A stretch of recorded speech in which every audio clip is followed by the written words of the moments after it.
Chapter 1: The Stillness. The heat was a physical weight. It pressed down on the roofs of the two production vans, shimmered over the asphalt of the road, and baked the silence into the very air. Nothing moved in Survival Town Number 4, designated Adamville, by some forgotten government planner with a flair for the macabre. The name stuck, printed on the welcome sign they passed a mile back, its cheerful red letters flacking under the desert sun. Kenji Tanaka shielded his eyes, his gaze sweeping across the manicured street. The houses stood in perfect rows, painted in optimistic shades of canary yellow, seafoam green, and robin's egg blue.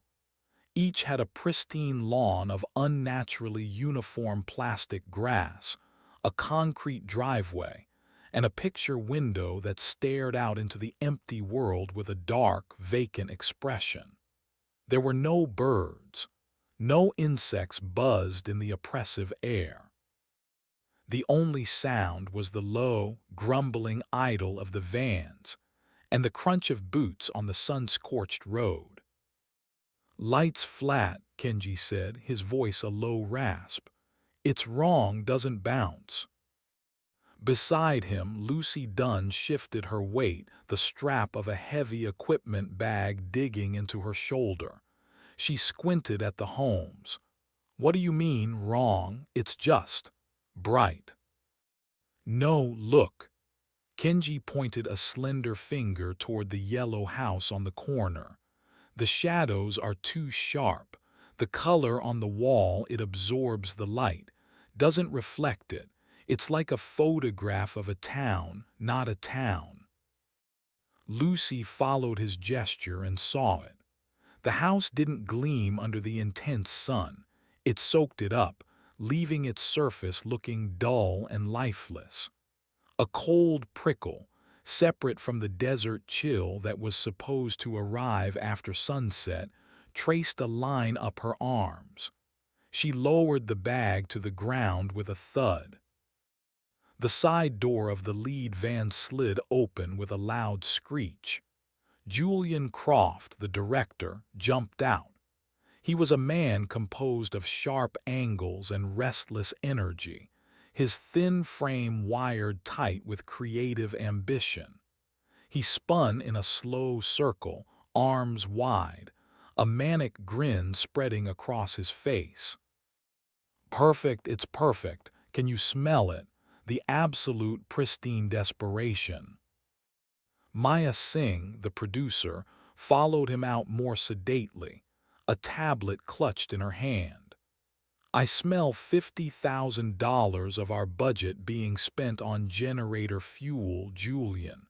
We're 2 hours behind schedule." "Art has no schedule, Maya," Julian declared, striding toward the center of the street. He ignored the heat, the oppressive silence. He saw only his set. "Marcus, Chloe, let's get you into wardrobe. I want you to feel the 1950s seeping into your pores. Oscar, where are my costumes?" From the second van, Marcus Cole, the lead actor, emerged. He ran a hand through his perfectly coiffed hair, his jaw set in a practiced expression of serious contemplation. "I need a moment to acclimate, Julian, to absorb the atmosphere of the common man in the face of atomic annihilation." Julian clapped him on the shoulder. "Absorb away. We'll start with the interiors in House 3, the blue one. Benny, get your sound gear in there. I want to capture the unique acoustics of a prefabricated tomb."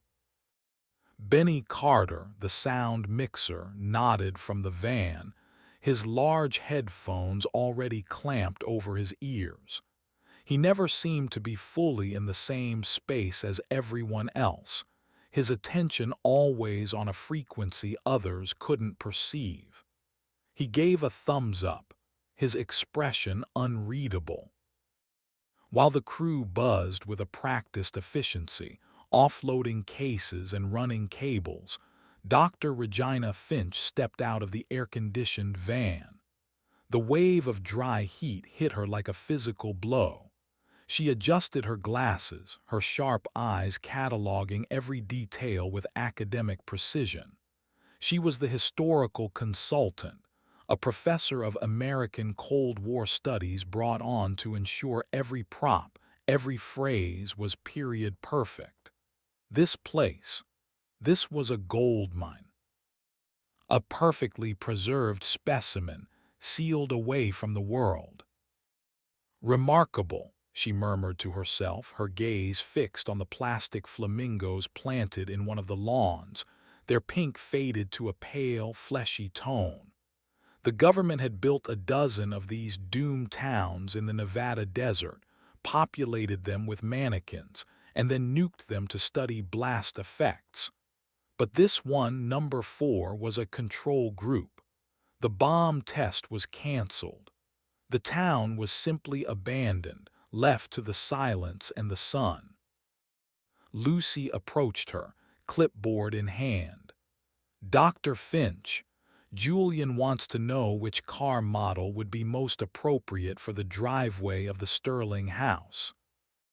Regina tore her eyes from the eerie landscape. "The blue one. We'll call it the Sterling house.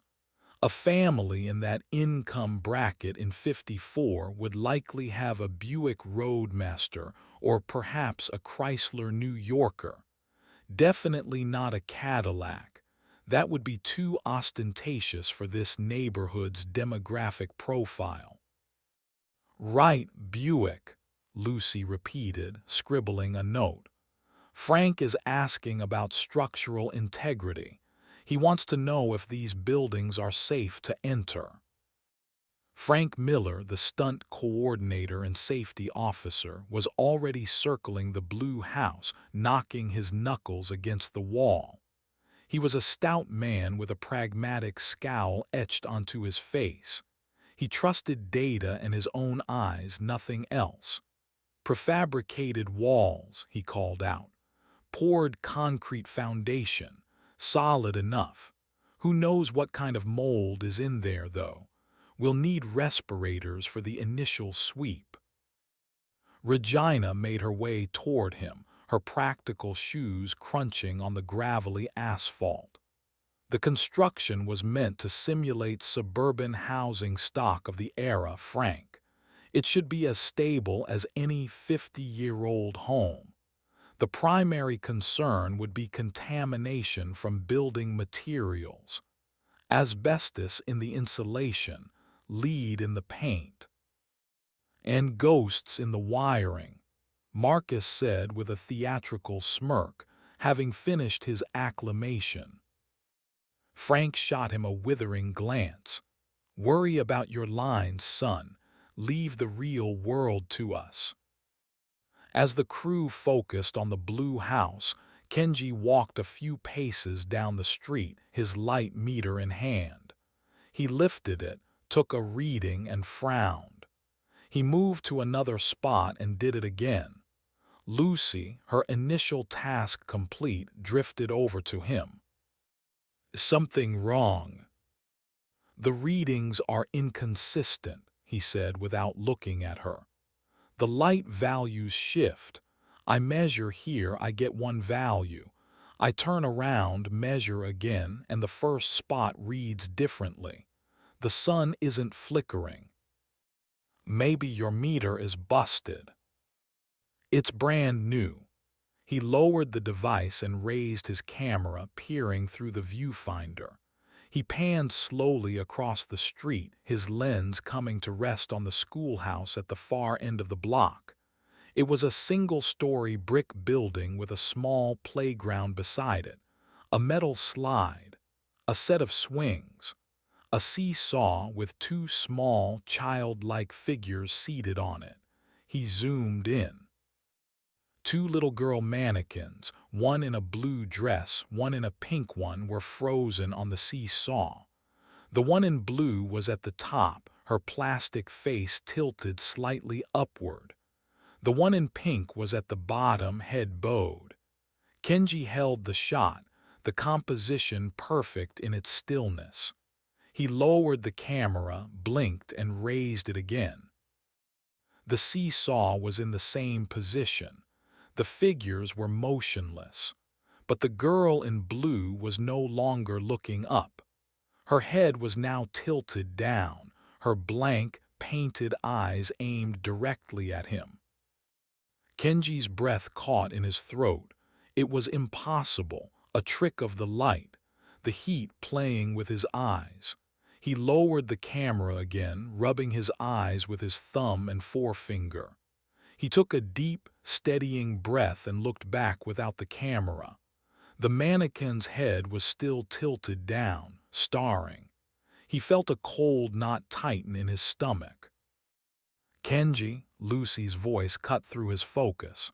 "You okay? You look like you've seen a ghost." He forced a tight smile. "Just the heat. It gets to you."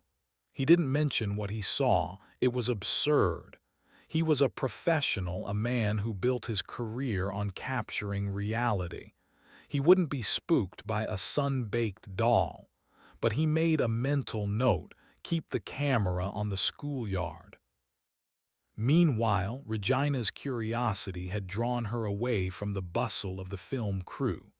While they were turning house number 3 into a movie set, she was more interested in the civic structures.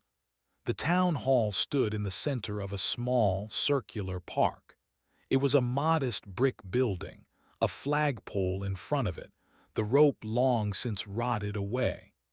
A historical document like this, untouched for half a century, was an academic treasure. Julian's film was about the fictional Sterling family, but Regina wanted to know the story of the town itself. She walked across the plastic lawn, the blades making a soft, scratchy sound under her shoes.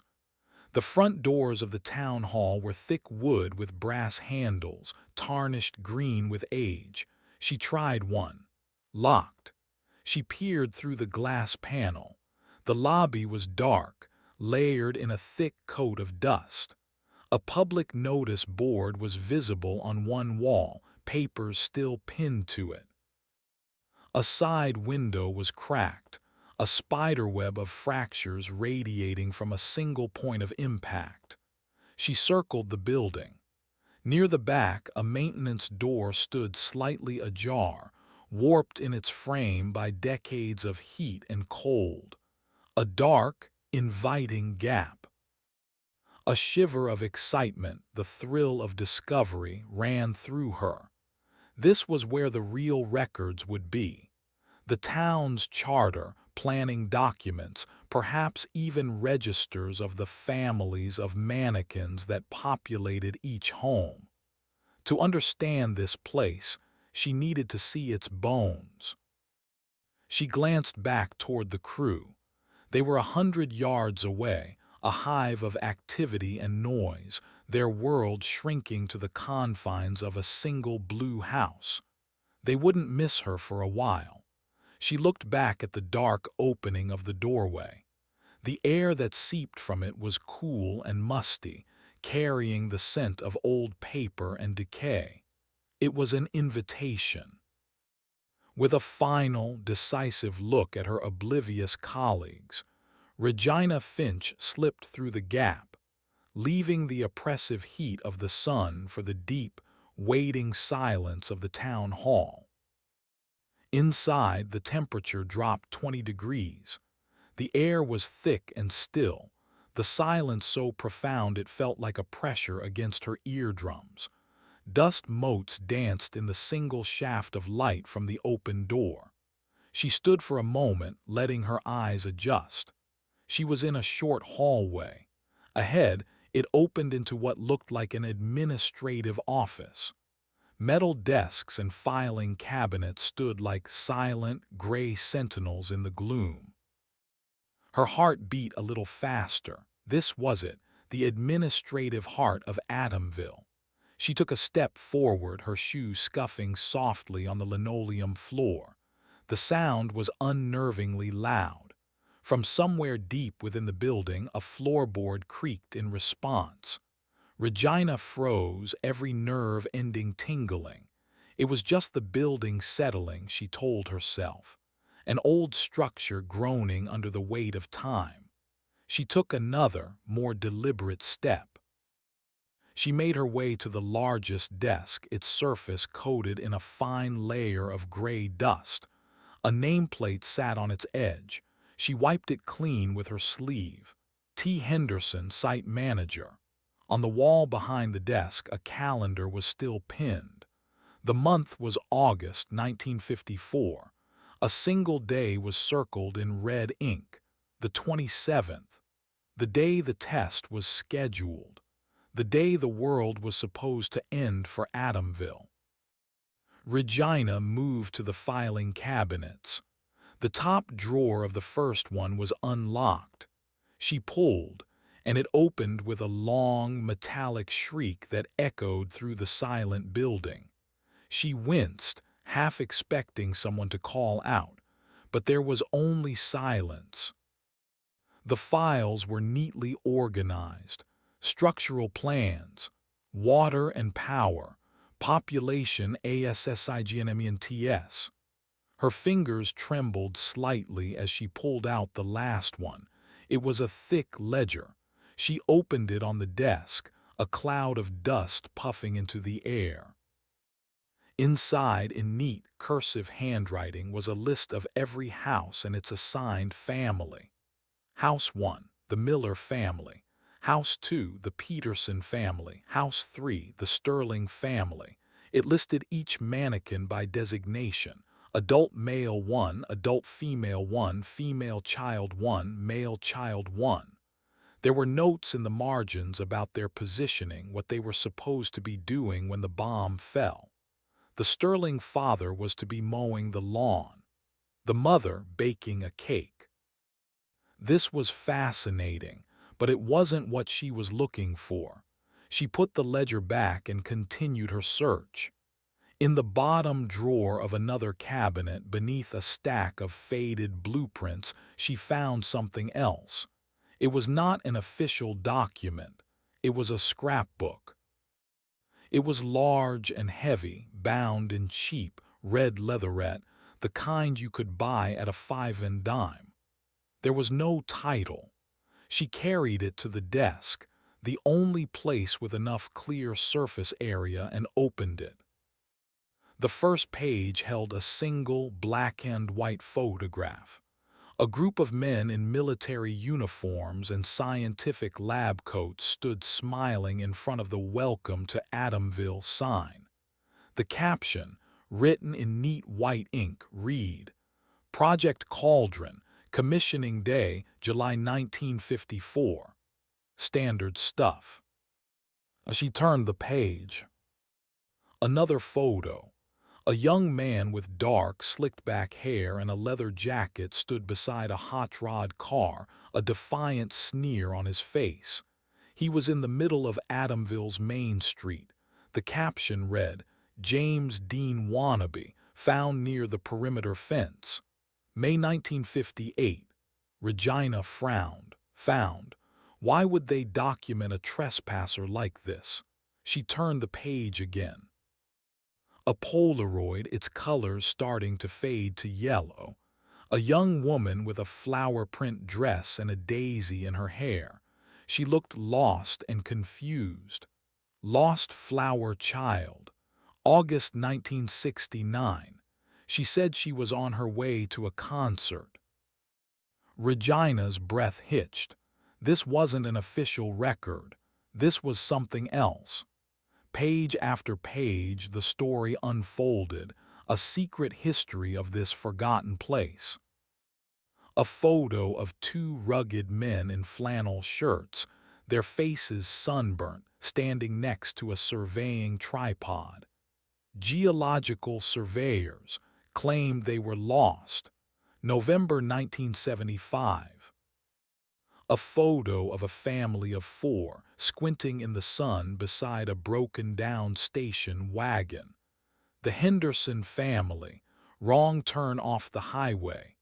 July 1983. A photo of a lone backpacker with a bandana tied around his forehead. College kid on a spiritual journey. September 1991. Each entry was the same. A photograph of the people looking confused or worried or defiant, and a simple caption. The dates were sporadic, years passing between some entries. Regina's mind raced. These people, what happened to them? The scrapbook offered no explanation. It was just a catalog of the lost. The unease in her chest tightened into a cold knot of dread. She kept turning, her fingers feeling thick and clumsy. There were a dozen entries, a dozen groups of lost souls who had stumbled upon this place. She reached the last entry. The photograph was more recent, a glossy print from the mid-90s. It showed a man in a dark, professional suit. Unlike the others, he wasn't posing. The photo was blurry, taken in haste. He was running, his face a mask of pure terror, his mouth open in a scream the picture could not capture. He was running away from the town hall, away from the very spot where she now stood. The caption was chillingly simple. The Fed came asking questions. June 1996. Regina stared at the running man, her heart pounding against her ribs. This wasn't just a scrapbook, it was a warning, a record of what? Pranks, a strange local tradition, or something far worse. She flipped the page, expecting it to be the end of the book. It was not. There was one more page, and on it a single new photograph was carefully mounted. It was a Polaroid, the image still sharp, the colors vibrant. It showed the smiling plastic face of the mannequin designated adult male, one of the Sterling family, the patriarch. But something was different. Around its neck it wore a modern digital camera, Kenji's camera. Regina's blood went cold. That was impossible. Kenji was outside. His camera was with him. This had to be a joke. A sick, elaborate prank set up by Julian to scare the cast. It had to be. She slammed the scrapbook shut, a cloud of dust exploding into the air. Her hands were shaking. A joke. It's a joke. She repeated the words in her head, a desperate mantra against the rising tide of fear. She had to get out. She had to get back to the others and show them this prop. She turned and rushed back the way she came. As she reached the hallway, a sound from deeper in the building stopped her dead. A faint, rhythmic scraping. Scrape, pause.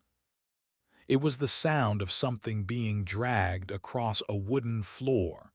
It was slow, deliberate, and it was coming from the second floor, directly above the office she had just left. Regina stood frozen, her ears straining in the thick silence. The scraping stopped. For a long moment there was nothing.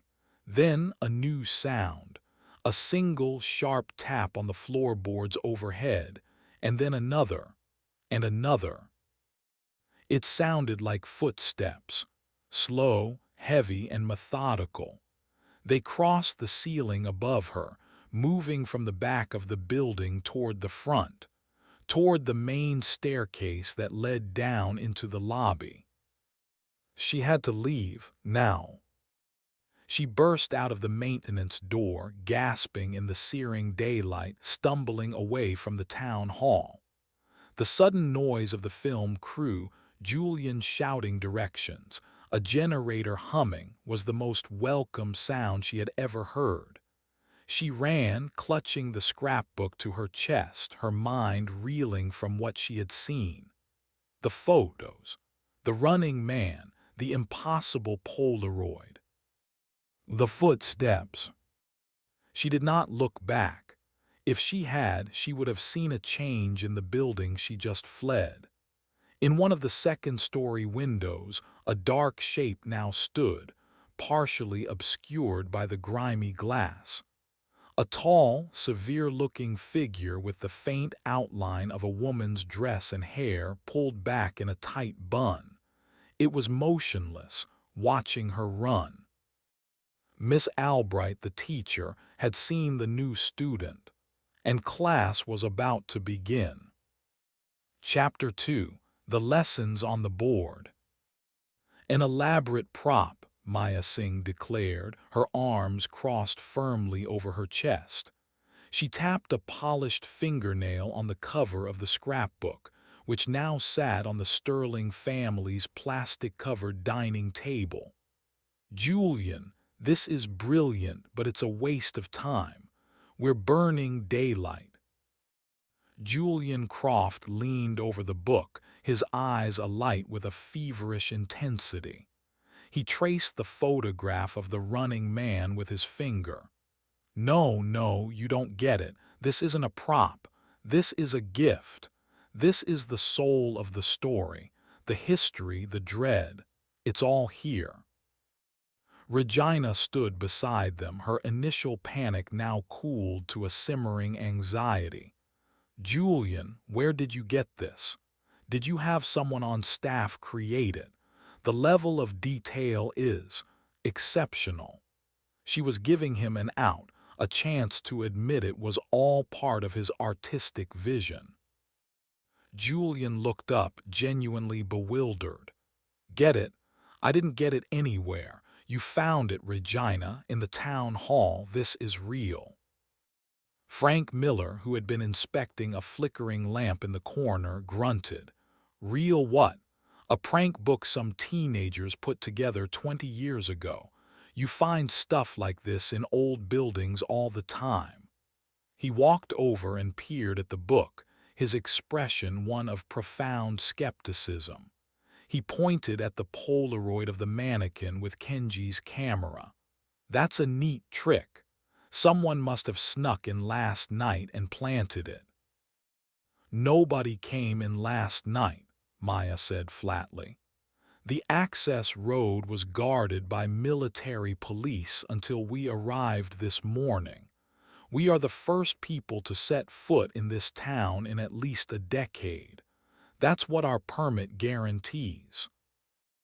A tense silence fell over the room.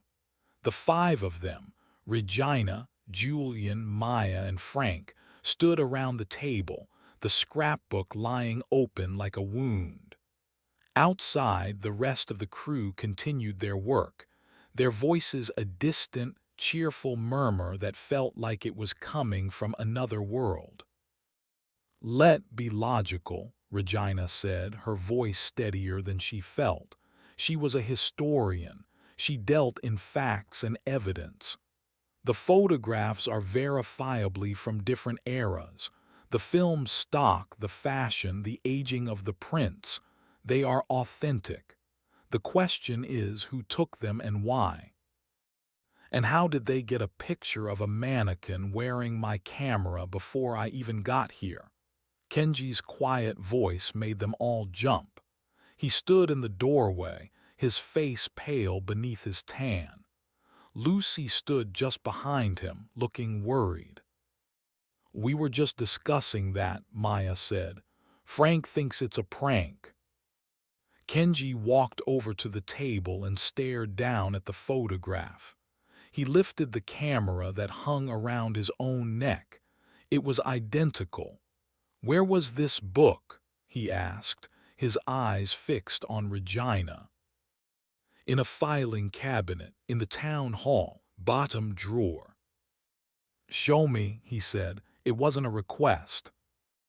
The group, now a strange procession of nervous curiosity, left the blue house and walked back toward the town hall.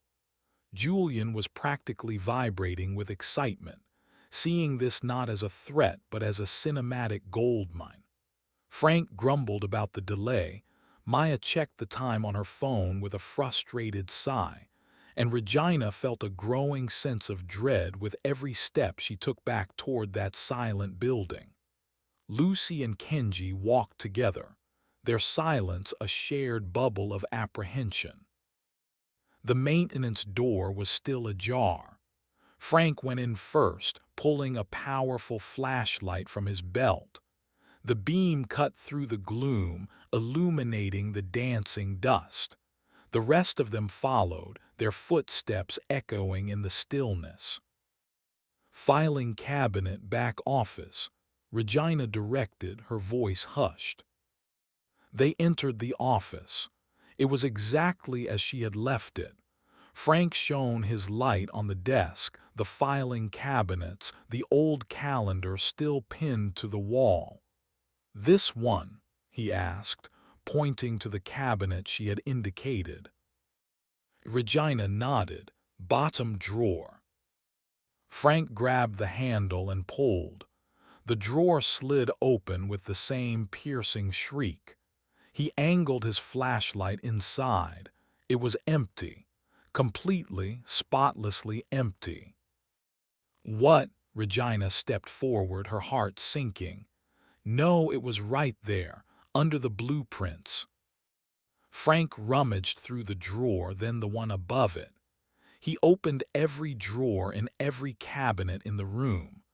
They were all filled with mundane files, brittle with age. But there was no scrapbook. There was no sign it had ever been there. "Okay, Julian, joke over," Frank said, turning to the director. "Where is it?"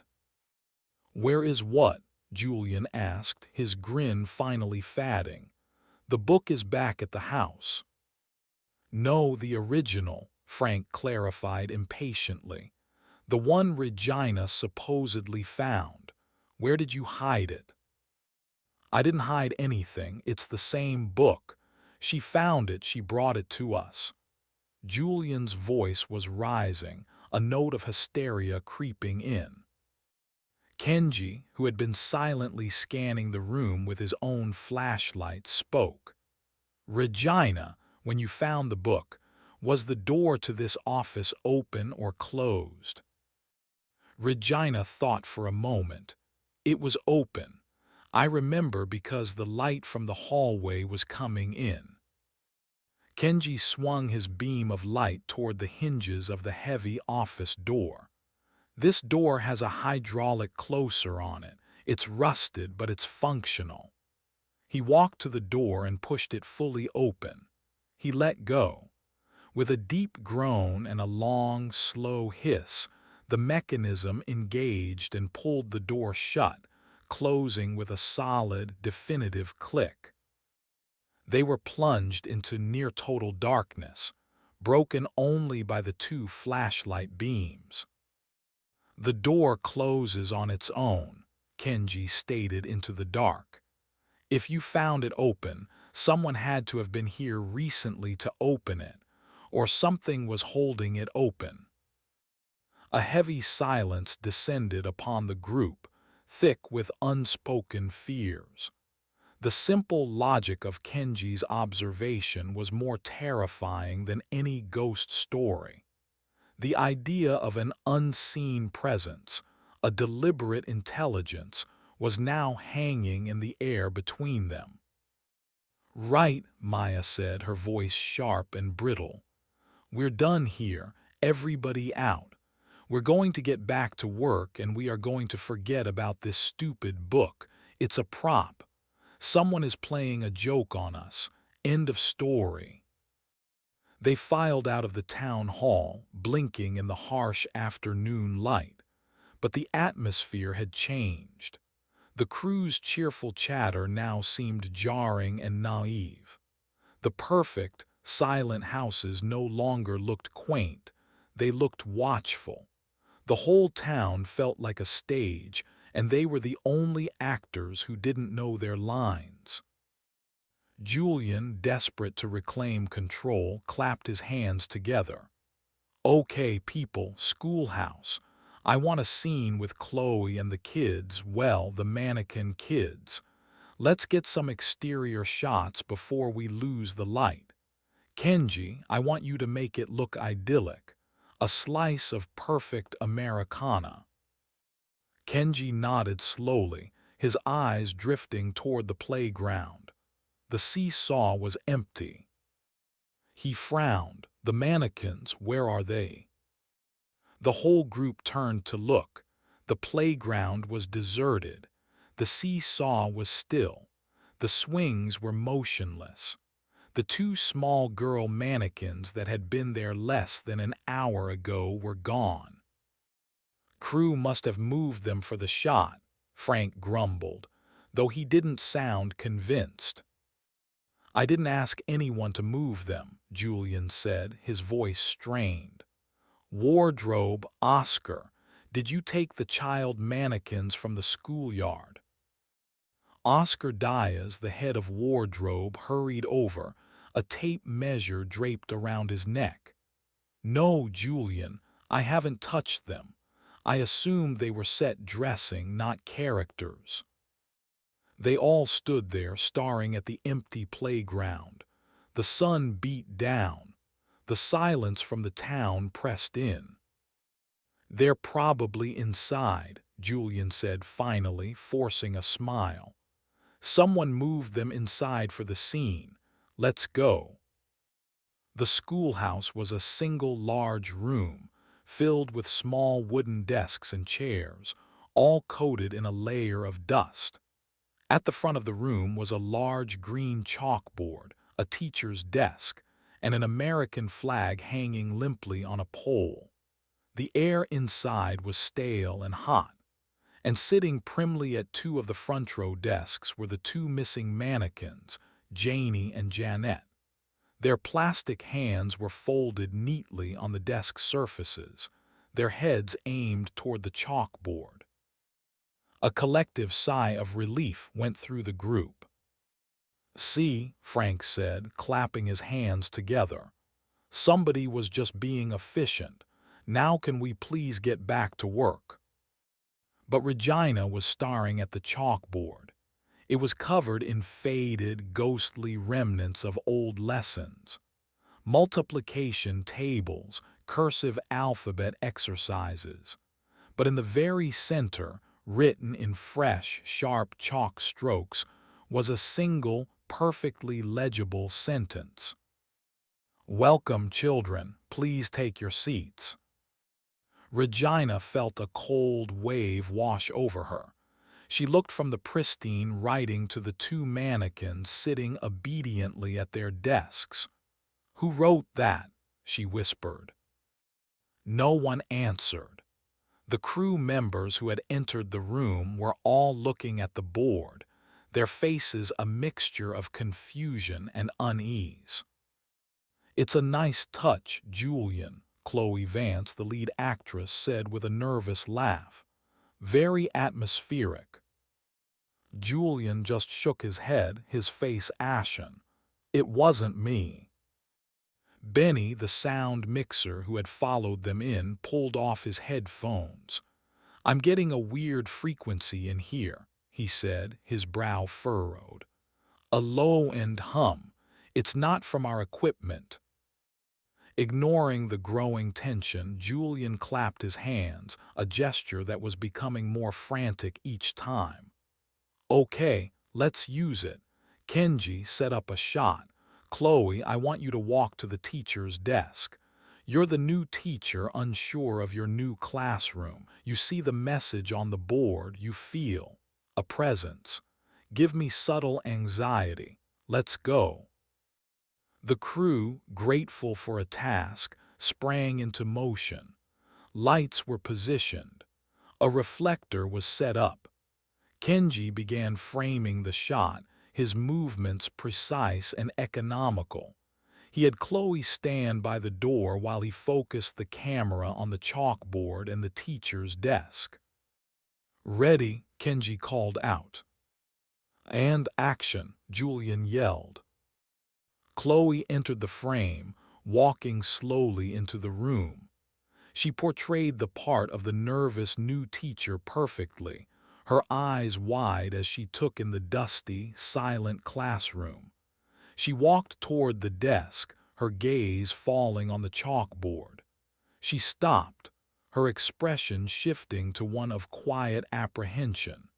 She reached out a hesitant hand to touch the desk. "Cut," Julian shouted. "Beautiful, Chloe, absolutely beautiful. Let's do one more for safety." As the crew reset, Kenji kept his eye pressed to the viewfinder, checking the focus. The shot was still framed on the desk and the chalkboard. For a split second, he glanced away to speak to his focus puller. When he looked back, his blood ran cold. A new line of text had appeared on the chalkboard, directly beneath the first one. It was written in the same neat, perfect script. "There will be no talking, Lucy." Kenji's heart hammered against his ribs. He pulled back from the camera, his eyes wide with disbelief. He looked at the actual chalkboard. The words were there, stark white against the green. It had taken less than 2 seconds. No one had gone near it. "Julian," Kenji said, his voice barely a whisper, "look at the board." Everyone turned. A collective gasp went through the room. Lucy Dunn, who had been standing near the back, went pale. All eyes fell on her. Why does it say my name?" she stammered, her voice trembling. "It's a joke," Frank insisted, his voice loud and booming, but his eyes darted nervously around the room. "One of you jokers has a remote-controlled chalk thing or something." His explanation faltered. It sounded ridiculous even to him. The heavy silence was broken by Benny. "The hum is stronger," he said, his hand pressed to his headphones. "It's not a frequency, it's a voice. A whisper, it's saying a word, over and over." "What word?" Maya demanded. Benny looked at the teacher's desk, a strange expression of dawning horror on his face. "Albright," he whispered. "It's saying the name Albright." At that exact moment, the heavy classroom door, which they had propped open with a sandbag, swung shut with a deafening slam. The room was plunged into semi-darkness, the only light coming from the large windows and a single, hot production light aimed at the front of the room. Panic erupted. Someone screamed. Lucy cried out, stumbling backward. "Everybody stay calm," Frank yelled, his flashlight beam cutting through the chaos. "It's the wind." But there was no wind. Outside, the world was as still and silent as a tomb. Regina, standing near the back, felt a sudden, intense cold. She looked toward the teacher's desk, which was now cast in dramatic light and shadow. Standing behind the desk, where there had been only empty space a moment before, was a figure. It was a mannequin of a tall, severe-looking woman. Her hair was molded plastic, pulled back in a tight bun. Her dress was a high-collared, drab gray affair. Her face was stern, her lips pressed into a thin, disapproving line. In one of her stiff, plastic hands, she held a long, wooden ruler. It was the teacher, Miss Albright, and her blank, painted eyes were fixed directly on Lucy. The single production light flickered once, twice, and then went out, plunging the room into the deep, dusty shadows of the late afternoon. The only sound was Lucy's ragged, terrified breathing. Chapter 3: The Broken Toys. The darkness in the schoolhouse lasted only a few seconds, but it felt like an eternity. It was a thick, suffocating blackness, filled with the sound of panicked breathing and shuffling feet. Frank's voice cut through the fear, raw and authoritative. Nobody move, stay where you are. His flashlight beam sliced through the gloom, a reassuring beacon in the chaos. Other lights, phones, small clip-on work lights, flickered to life, painting the room in a patchwork of erratic beams. The main production light, however, remained dead. "Power failure," Maya said, her voice tight with frustration. "The generator must have cut out." "I'll go check it," Frank said, already moving toward the door. He yanked on the handle, it didn't budge. He put his shoulder into it, grunting with effort. The door was solid. "It's barred from the outside." The words hung in the air, heavy and cold. Barred. All eyes turned to the front of the room. In the combined glare of their small lights, the teacher's desk was empty. The stern mannequin, Miss Albright, was gone. "Where did it go?" Chloe whispered, her actress's poise completely gone, replaced by a raw, primal fear. Kenji swept his flashlight beam across the room, illuminating the dusty desks, the faded posters on the wall, the empty corners. There was no sign of the mannequin. It had vanished as quickly as it had appeared. "Okay, this is not funny anymore," Marcus, the lead actor, said, his voice an octave higher than usual. "This is some kind of sick escape room prank. It has to be." He started banging his fist on the door. "Hello, let us out. The joke is over." Only the oppressive silence of the town answered him. Lucy was huddled near the back wall, her arms wrapped around herself. Her name on the chalkboard, the sudden appearance of that thing. She felt targeted, exposed. Regina moved to her side, placing a hand on her shoulder. Lucy flinched. "It's okay," Regina said softly, though her own heart was hammering. "We are all here. We will figure this out." "It knew my name," Lucy whimpered. "How did it know my name?" Regina didn't have an answer. She looked at the chalkboard. The message was still there. "There will be no talking, Lucy." It was a command, a rule. Frank abandoned the door and began inspecting the windows. They were large, single-pane glass, but they were covered with heavy metal grates on the outside. "No go," he announced. "Those are bolted into the brickwork. We're sealed in." Julian, who had been standing silently in the middle of the room, finally spoke. "The story," he murmured, his eyes wide and unfocused. "This is the story. We're in it." "Snap out of it, Julian," Maya snapped. "This isn't a movie. We are locked in a room in the middle of nowhere. We need a practical solution." "Benny," Kenji said, his voice calm and steady, a stark contrast to the rising panic. "The sound. What are you hearing now?" Benny had his headphones pressed tightly to his ears, his eyes closed in concentration. "The whisper is gone," he said. "The hum is fading, but there's something else. A scratching sound, very faint, coming from under the floor." They all went quiet, straining to hear. For a moment there was nothing. Then a soft, dry skittering sound from beneath the floorboards. It was like the sound of a trapped animal, but lighter, faster. Frank stomped his foot on the floor. "Rats or squirrels, the place is 50 years old."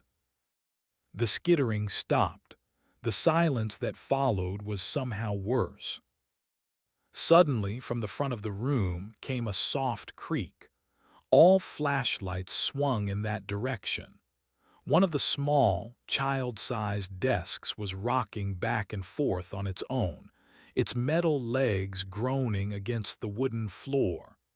It was the desk where the mannequin girl in the blue dress, Janie, had been sitting.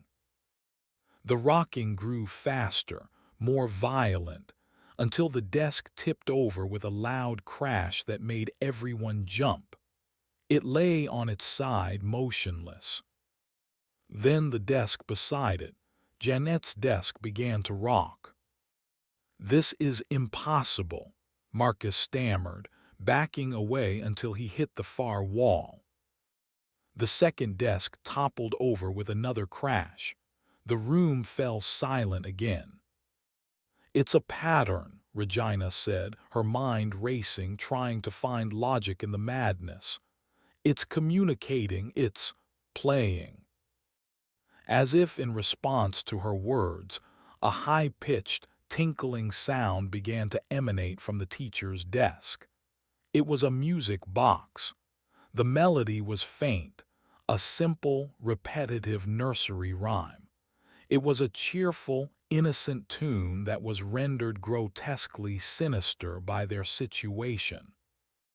The scratching sound under the floor started again, louder this time, more frantic.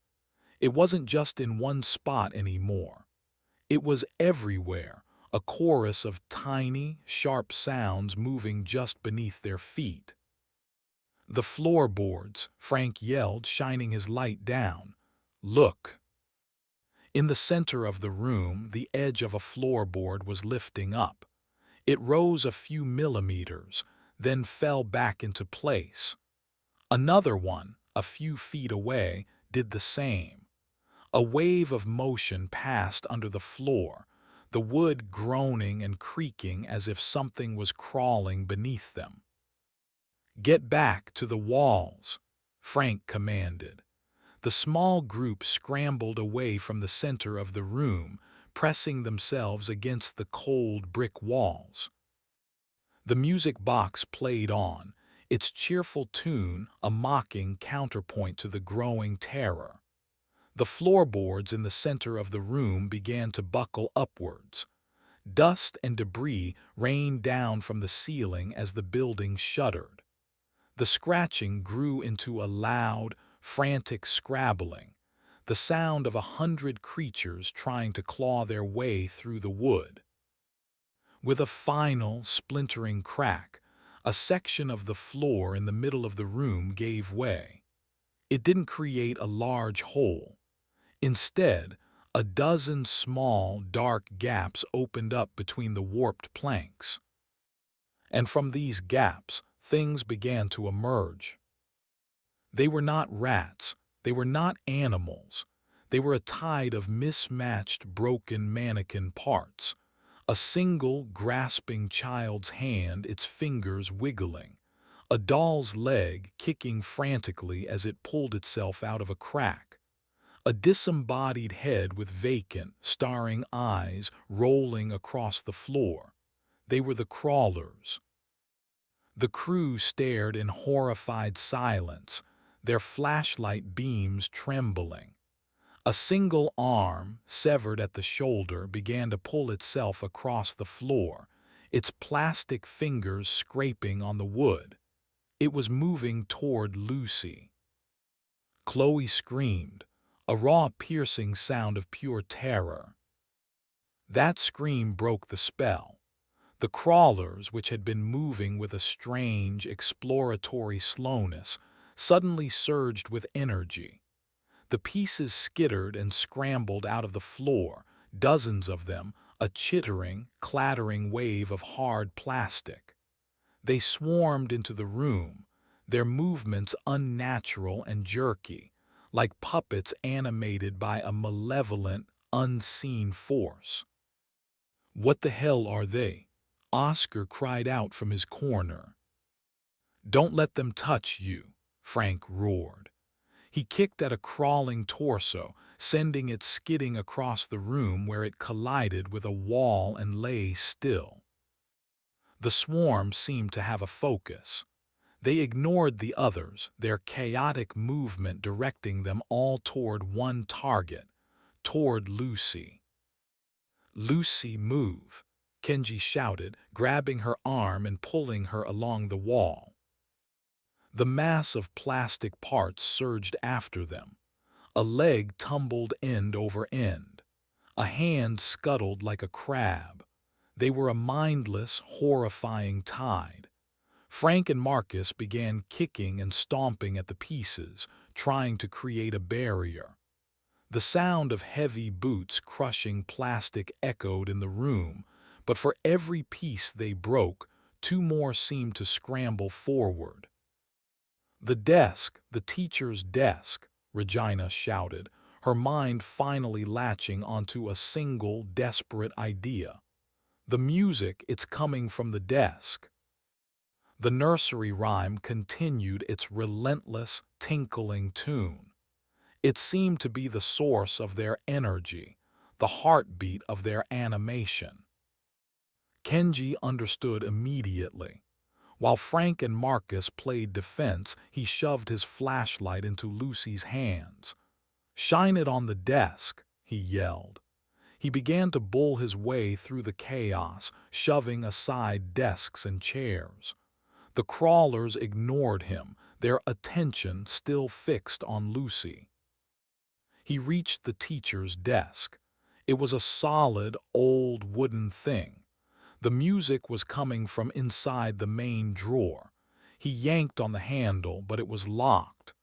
Without hesitating, he grabbed a heavy wooden chair and smashed it against the desk. The wood splintered. He hit it again, the sound of the impact punctuated by the shrieks of his friends and the clattering of the plastic hoard. On the third blow, the drawer front shattered. Kenji reached inside, his fingers fumbling in the dark. He felt something small and metallic, the music box. He pulled it out. It was a simple tin box painted with smiling clowns. He slammed it against the corner of the desk, denting it. The music faltered, slowing down. The crawlers on the floor also slowed, their frantic movements becoming sluggish and confused. Kenji threw the music box to the floor and brought his heel down on it with all his might. There was a crunch of metal, and the music stopped.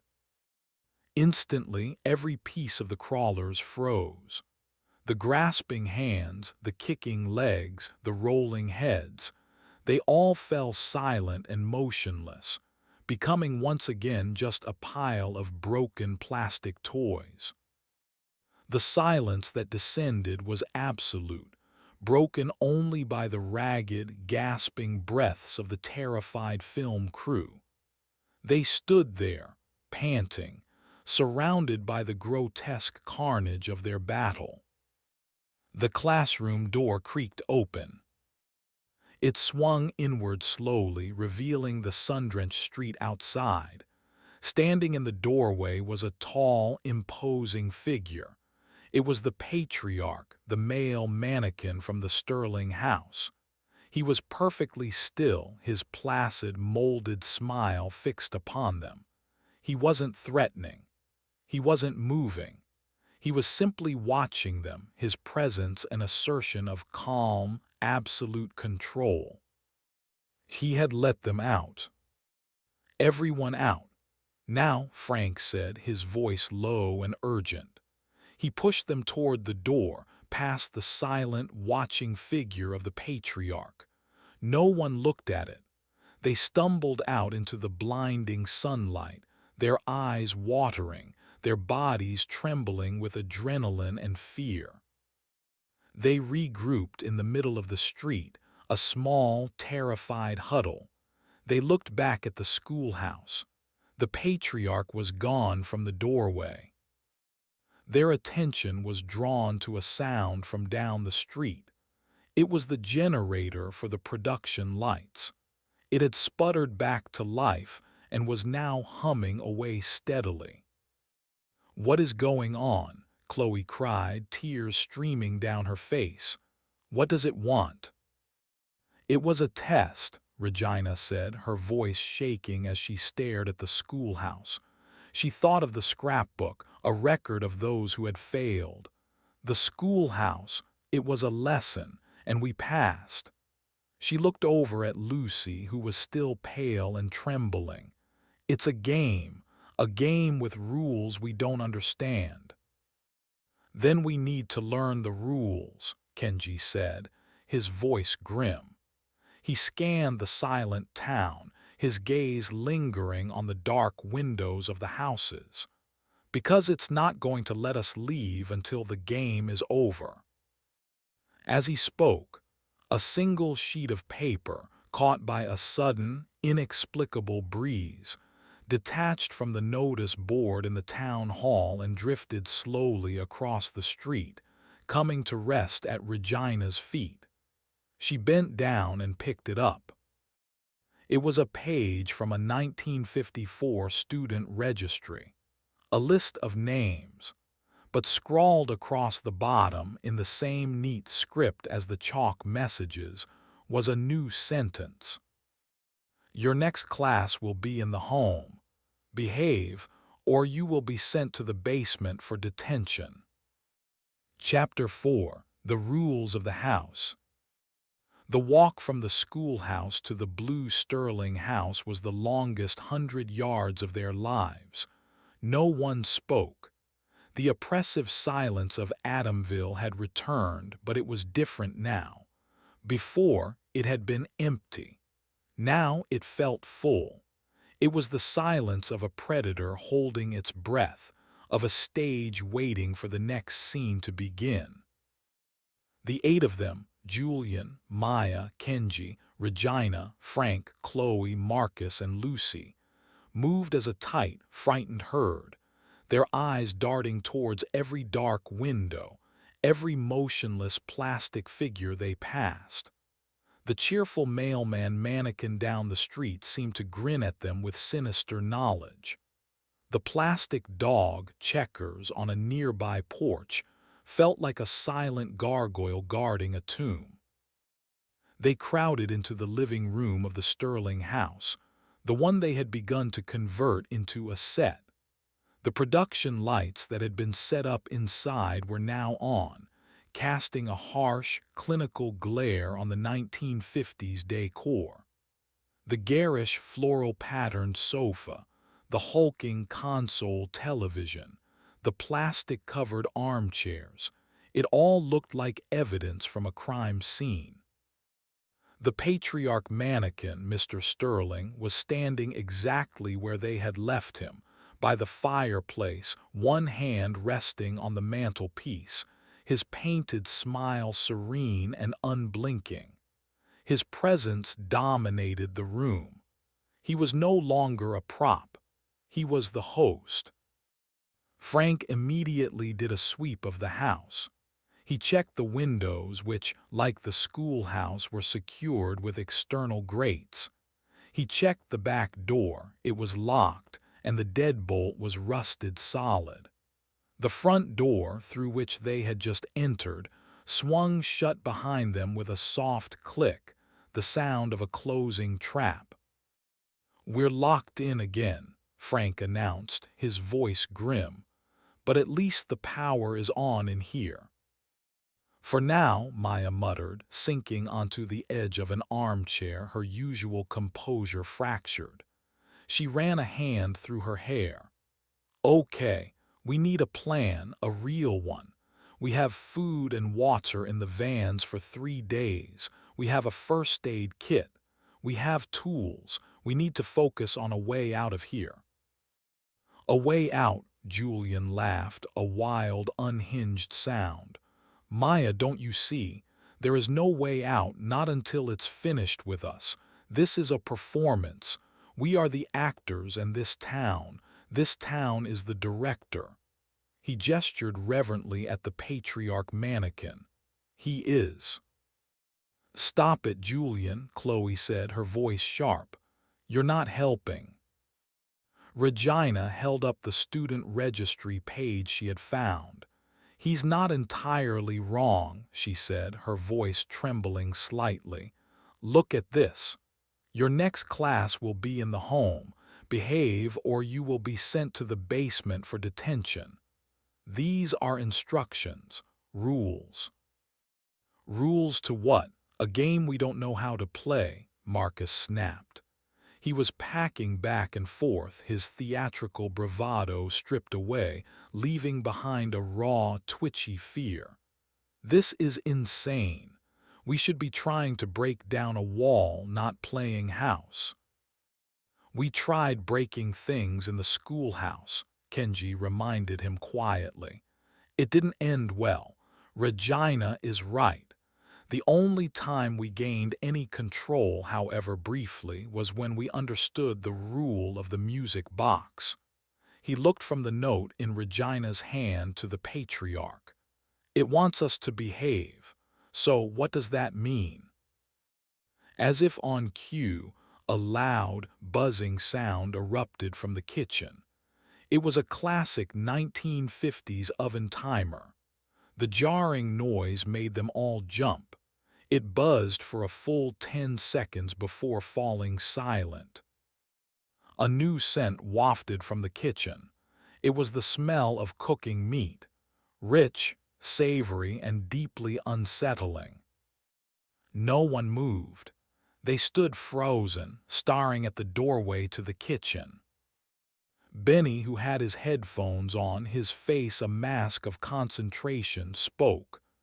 "I hear her," he whispered. "Hear who?" Lucy asked, her voice barely audible.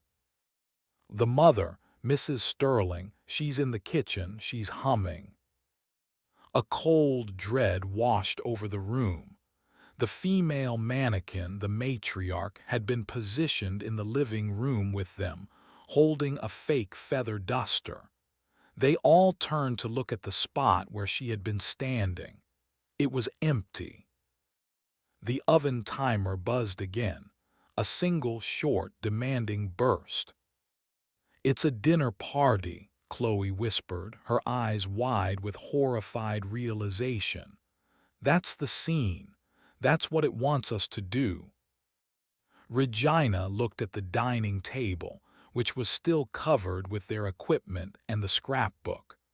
The family dinner was the most sacred ritual of the 1950s household, a time of order, tradition, and reinforcing family roles. "So we play along," Frank scoffed. "We sit down and have a pretend dinner with a bunch of killer dummies." "What choice do we have?" Kenji countered, his gaze locked on the kitchen doorway. "It said behave. What is more behaved than a family sitting down for dinner?" The logic, as insane as it was, felt undeniable. Slowly, hesitantly, they began to clear their equipment off the dining table. They worked in silence, their movements stiff and awkward. They folded the table's plastic cover neatly and placed it on the floor. Oscar, the wardrobe head, found a dusty but intact tablecloth in a sideboard and spread it over the table. As they worked, the sounds from the kitchen continued. The soft clink of plates, the scrape of a pan, and through it all, the faint, tuneless humming that Benny had described. No one dared to look inside. When the table was set, they stood around it, unsure of the next step. There were 8 of them, and the table had 6 chairs. "2 of us have to be the children," Regina murmured. In the 1950s model, children often ate earlier or were seen and not heard. "I'm not being a child," Marcus declared immediately. The decision was made for them. The kitchen door swung open with a soft creak. The matriarch, Mrs. Sterling, stood there. She was wearing a frilly apron over her dress, and her molded plastic face was tilted in an expression of cheerful expectation. In her stiff hands, she held a large, steaming platter. On it was a perfectly cooked roast beef, surrounded by potatoes and carrots. The food looked real. It smelled real. Her head swiveled, her blank eyes scanning the group. She took a step into the room. Her movements were not fluid. They were stiff, a series of short, deliberate motions, as if she were a stop-motion animation character brought to life. She moved to the head of the table and placed the platter down with a soft thud. Then she looked directly at Marcus and Chloe. Her painted red lips did not move, but a voice, a distorted, artificially cheerful female voice, echoed through the room, seeming to come from the mannequin itself. The adults sit at the table. The children will wait in the living room until they are called. The voice was a synthetic nightmare, like a toy with a dying battery. Marcus and Chloe stared at her, frozen in defiance. The patriarch, who had been motionless by the fireplace, turned his head. The soft click of the mechanism in his neck was sickeningly loud. His serene smile was fixed on the two actors. The air in the room grew cold, heavy with unspoken threat. The memory of the crawlers of the barred door was fresh in their minds. With a shudder, Chloe backed away from the table. "Fine," she whispered. "We're the children." Marcus, after a moment's hesitation, followed her, his face pale. They retreated to the sofa in the living room area, sitting stiffly side by side, as far away from each other as possible. The matriarch's head swiveled back to the remaining six. "Sit," the voice commanded. Slowly they took their places around the table. Julian, as the director, took the seat at the head opposite the platter. Maya and Regina sat on one side, Kenji, Frank, and Benny on the other.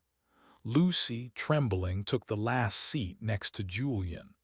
The patriarch remained standing by the fireplace, a silent, watchful judge. The matriarch stood by the table, a grotesque parody of a doting hostess. "The man of the house always carves," the matriarch's voice chirped. All eyes went to Julian. He stared at the roast beef, at the large carving knife and fork laid out beside it.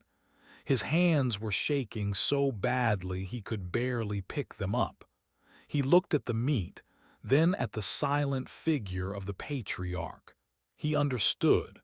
This was a test of his role. He picked up the knife and fork. The knife was real, its edge sharp. He plunged the fork into the roast.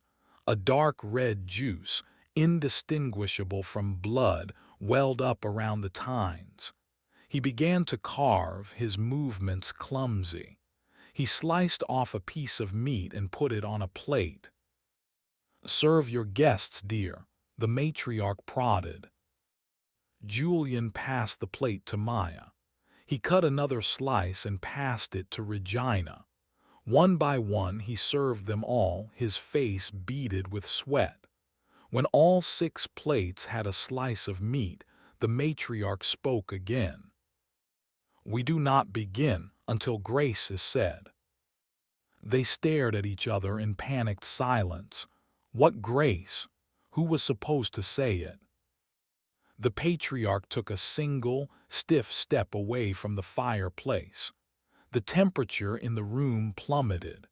A lamp on a side table flickered violently. "For what we are about to receive," Regina began, her voice a desperate, quavering whisper, "may the Lord make us truly thankful. Amen." The lamp stopped flickering.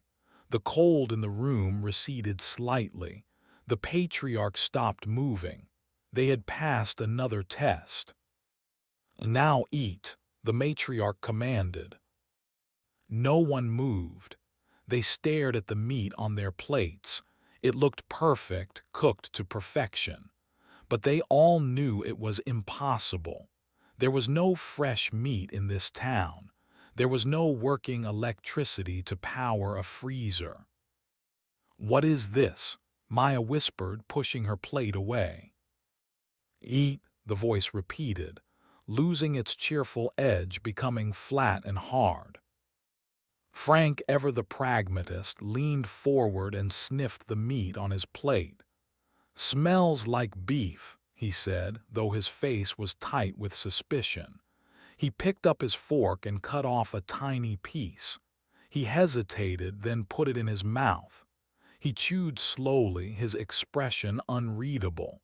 He swallowed. "Well?" Julian asked, his voice cracking. "It's beef," Frank said, a note of profound confusion in his voice. "It's delicious." That was somehow the most terrifying thing of all. Hesitantly, the others began to eat. They took small, tentative bites, the silence in the room broken only by the scrape of forks on plates. The meat tasted real. The potatoes were fluffy, the carrots sweet. It was a perfectly cooked meal. And as they ate, a strange lethargy began to settle over them. The fear did not go away, but it became muffled, distant, as if they were watching themselves from far away. Lucy put her fork down. "I feel sleepy," she said, her words slightly slurred. Benny's head was drooping, his headphones slipping from his ears. Maya's eyes were glassy. Regina stared at a water stain on the ceiling, her fork hovering halfway to her mouth. Only Kenji and Frank seemed to resist the effect. Frank, through sheer force of will, kept his eyes open and alert. Kenji had barely touched his food. He had moved it around his plate, taken one small bite, and then stopped, a cold knot of dread in his stomach. He watched as his colleagues succumbed to the strange, food-induced stupor. He looked over at Chloe and Marcus on the sofa. They hadn't eaten, but they too seemed to be in a trance, staring blankly at the flickering, soundless screen of the console television, which had turned on by itself. "The sedative was in the food," Kenji whispered to Frank. "It's drugging us." Frank nodded, his jaw tight. He pushed his plate away. "What's the end game?" The matriarch's voice answered him. "The children must be punished for their misbehavior." Kenji and Frank turned to look at the living room. The matriarch was no longer standing by the table. She had moved silently across the room and was now standing behind the sofa, her plastic hands resting on Chloe's and Marcus's shoulders. "They refused to join the family dinner," the voice continued, its synthetic cheerfulness now laced with a chilling malice. "They have broken the rules of the house. Now they must go to detention." "Detention," Frank growled, starting to rise from his chair. The patriarch took another step forward. All the lights in the house dimmed, and a low, guttural humming sound vibrated through the floor. The temperature dropped so low their breath misted in the air. Frank froze, his hand on the table. "The basement," the matriarch chirped. She began to propel the two dazed actors forward. They moved like sleepwalkers, their feet shuffling on the floor. She guided them toward a door near the kitchen that Kenji hadn't noticed before. She opened it, revealing a steep, dark set of stairs leading down into blackness. A damp, earthy smell wafted up. "No," Kenji said, standing up. The patriarch turned his smiling face toward him. The humming grew louder, more menacing. The house groaned around them. Kenji felt an immense pressure in his chest, as if the air was being squeezed from his lungs. He sank back into his chair, gasping. He could only watch as the matriarch guided Chloe and Marcus down the stairs, their protests silenced by the drug. The door swung shut, and they heard the heavy thud of a bolt sliding into place. The lights in the house returned to normal, The humming stopped. The oppressive cold receded. The patriarch returned to his position by the fireplace. The matriarch stood by the now-closed basement door. The dinner party was over. Kenji looked at his remaining companions. Julian, Regina, Benny, and Lucy were slumped in their chairs, their eyes half-closed, lost in a chemical fog. Only he and Frank were fully conscious. They had survived the meal, but they had lost two of their own. They were trapped in a house with rules they barely understood, where misbehavior led to the basement. And they still had no idea what was in it. Frank caught Kenji's eye from across the table. His expression was grim, but there was a flicker of defiance in it. He subtly tapped his ear, then pointed toward the kitchen. Kenji understood. Benny's headphones, the sound gear, their only way to perhaps hear what was happening to their friends. A new rule had been established. The family unit was paramount, and the house would punish any who dared to disrupt its perfect, horrifying harmony. Chapter 5. The Voices in the Static. The drug-induced stupor lasted for nearly an hour. Kenji and Frank could do nothing but wait, trapped in the brightly lit dining room under the placid, unblinking gaze of the patriarch. They didn't dare move, didn't dare speak above a whisper. They were acutely aware that they were being observed, their every action judged against a set of invisible, insane rules. The matriarch stood like a sentinel by the basement door, a silent promise of what happened to those who misbehaved. Slowly, the others began to stir. Lucy was the first, moaning softly as she lifted her head from the table. Her eyes were clouded with confusion. "What happened?" she slurred. "The food was drugged," Kenji said quietly, moving to her side. "How do you feel?" "Dizzy, heavy." She looked around the room, her brow furrowing as she noticed the empty chairs. "Where are Chloe and Marcus?" The question hung in the air, heavy and unanswered. Regina groaned, pushing herself upright. She blinked several times, her academic mind struggling to piece together the fractured memories. "The basement," she whispered, her eyes wide with horror as she remembered. She took them to the basement. Julian sat bolt upright, his eyes wild. "My actors, she took my actors." He scrambled out of his chair and rushed toward the basement door, pulling on the handle. It was locked fast. He hammered on the wood with his fists. "Chloe, Marcus, can you hear me?" There was no response, only the solid, indifferent silence of the house. "Julian, stop," Maya hissed, finally shaking off the last of the fog. Her producer's mind was already calculating, assessing the new, horrifying reality. "You'll make it angry."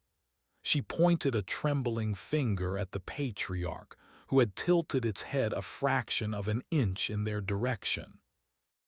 Julian stumbled back from the door, his brief burst of courage extinguished.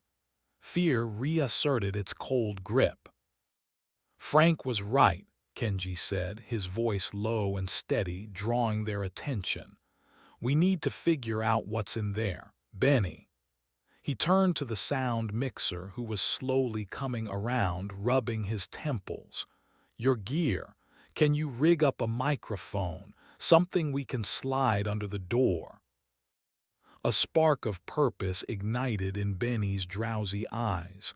A technical problem, a puzzle to be solved. This was something he understood. He nodded. "Yeah, a lav mic. It's small enough. But the receiver needs power, and the door is thick. The signal might not penetrate." "We have to try," Frank insisted. He moved to the pile of equipment cases they had brought in from the vans. "What do you need?" While Benny and Frank started sifting through the sound equipment, a new sound began to fill the house. It was faint at first, a tinny, cheerful tune. It was coming from the living room. They all turned to look at the large console television. The screen, which had been dark, now flickered to life. It showed a black and white image, a classic 1950s test pattern with a smiling cartoon Native American chief in the center. The music was jaunty, upbeat instrumentals from the era. "What now?" Maya breathed.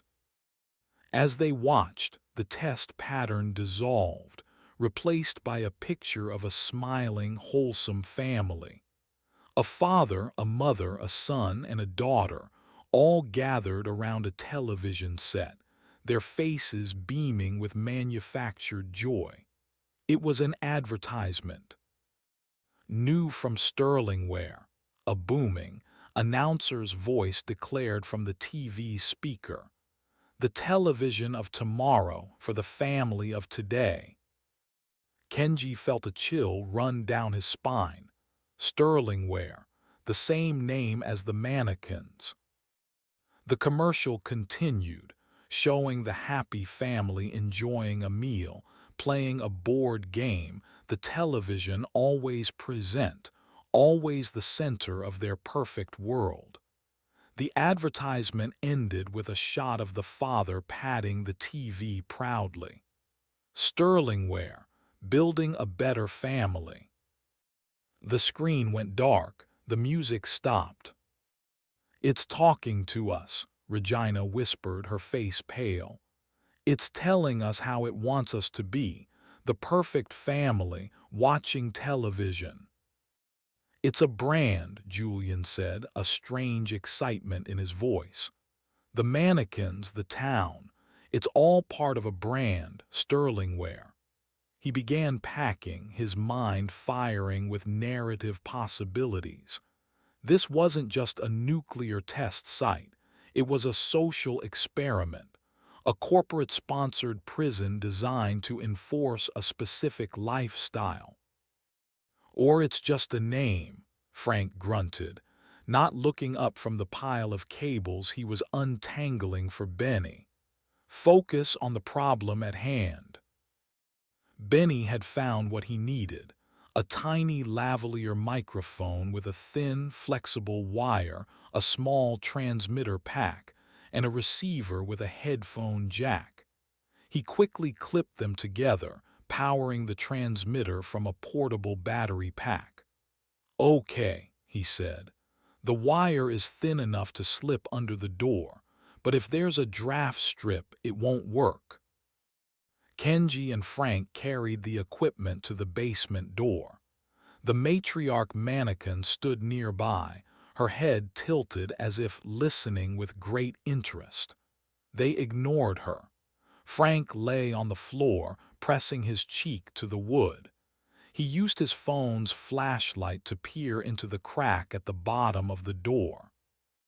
"There's a gap," he announced. "About 1/4 of an inch. No strip, we're good." Benny carefully threaded the thin microphone wire under the door, pushing it as far as it would go. He handed the headphones to Kenji. "You'll get a lot of static," he warned. "The concrete walls of the basement will interfere with the signal. You have to listen through the noise." Kenji put on the headphones. At first, all he heard was a loud, rushing hiss. White noise.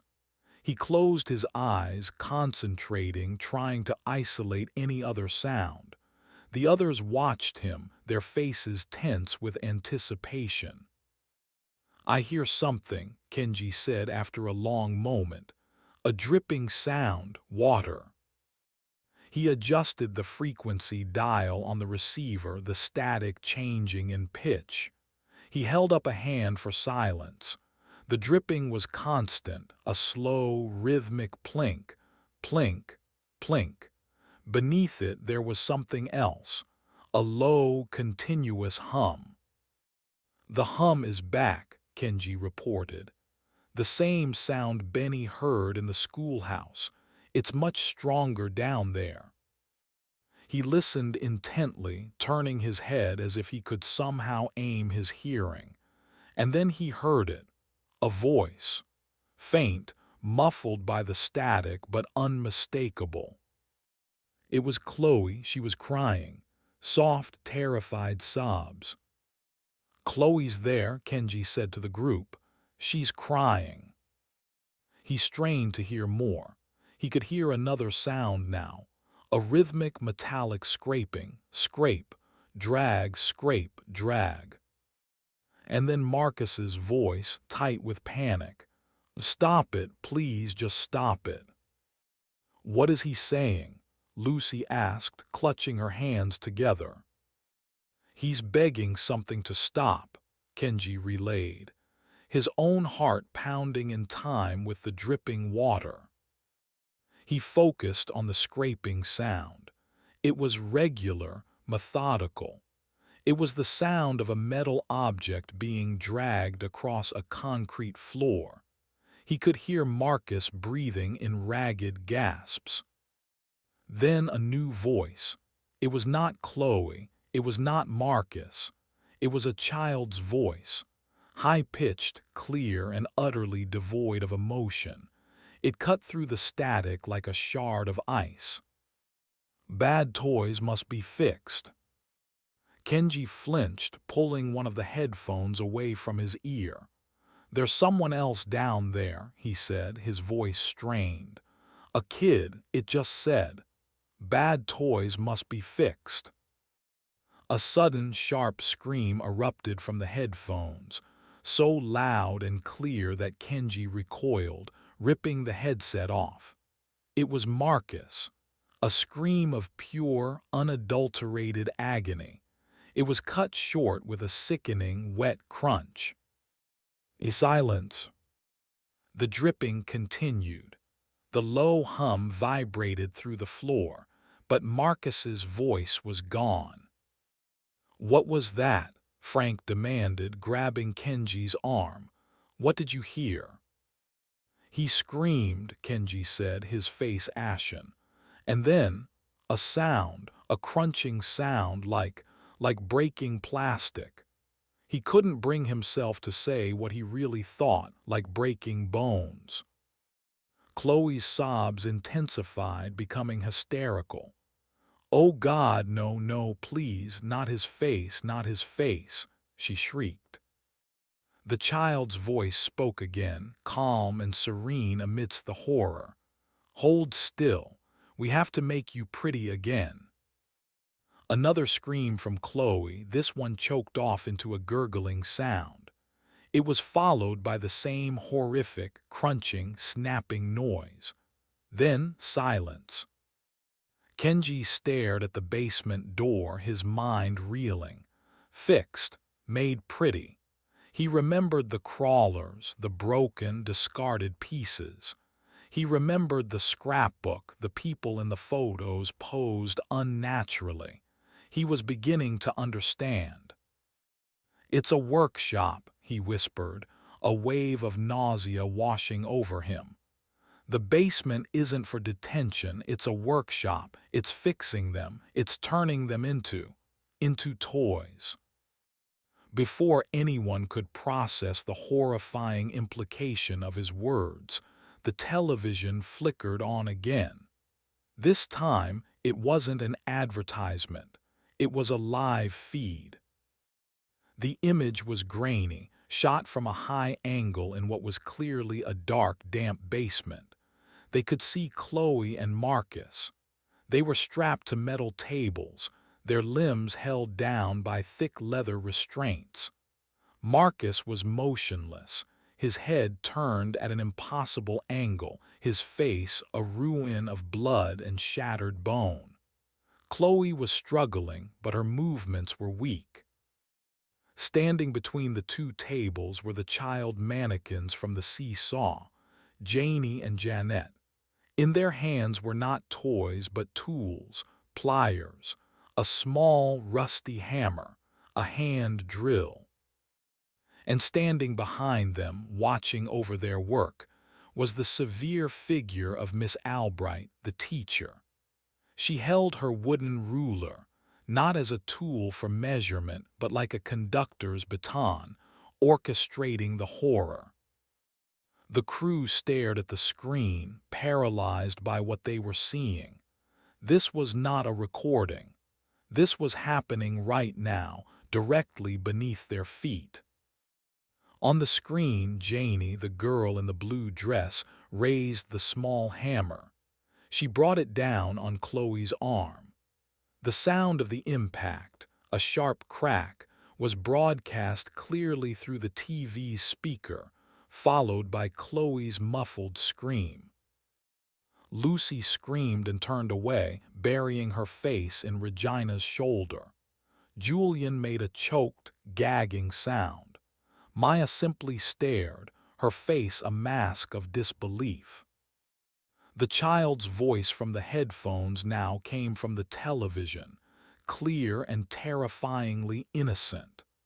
"We must prepare the new toys for the family," Janie said, her head tilting as she admired her work. "They will be so happy with us," Jeanette added, picking up the pliers. Miss Albright stepped forward, her plastic face impassive. She looked directly into the camera, directly at the terrified people watching in the living room. Her mouth did not move, but her voice, a cold, rasping whisper, filled the room. "You are all part of the Sterlingware family now, and in our family, no one is allowed to be broken." The screen went static. The house fell into a profound silence, heavier and more complete than anything that had come before. They had just witnessed the fate of their friends. They were not just being haunted or hunted. They were being harvested. They were raw materials for a monstrous, ongoing project of creating the perfect, unbreakable family. The front door of the house clicked open. An invitation. The game was over in here. They were free to leave the Sterling house. But they all knew it wasn't freedom. It was just an intermission. They were being released into the wider prison of the town, now 2 members fewer. Frank was the first to move. He walked over to the equipment cases and pulled out the largest, heaviest tool he could find, a crowbar. His face was a thunderous mask of rage and grief. "No more rules," he snarled, his voice a low growl. "No more games. We're getting out of this town or we're tearing it apart." He looked at the patriarch, still smiling by the fireplace. "Starting with you." Chapter 6. The Sentinels of Main Street. Frank's declaration hung in the air, a raw cry of defiance against the suffocating, calculated madness of the house. He hefted the crowbar, its solid weight a small comfort in a world that had lost all sense and reason. He took a menacing step toward the smiling patriarch mannequin.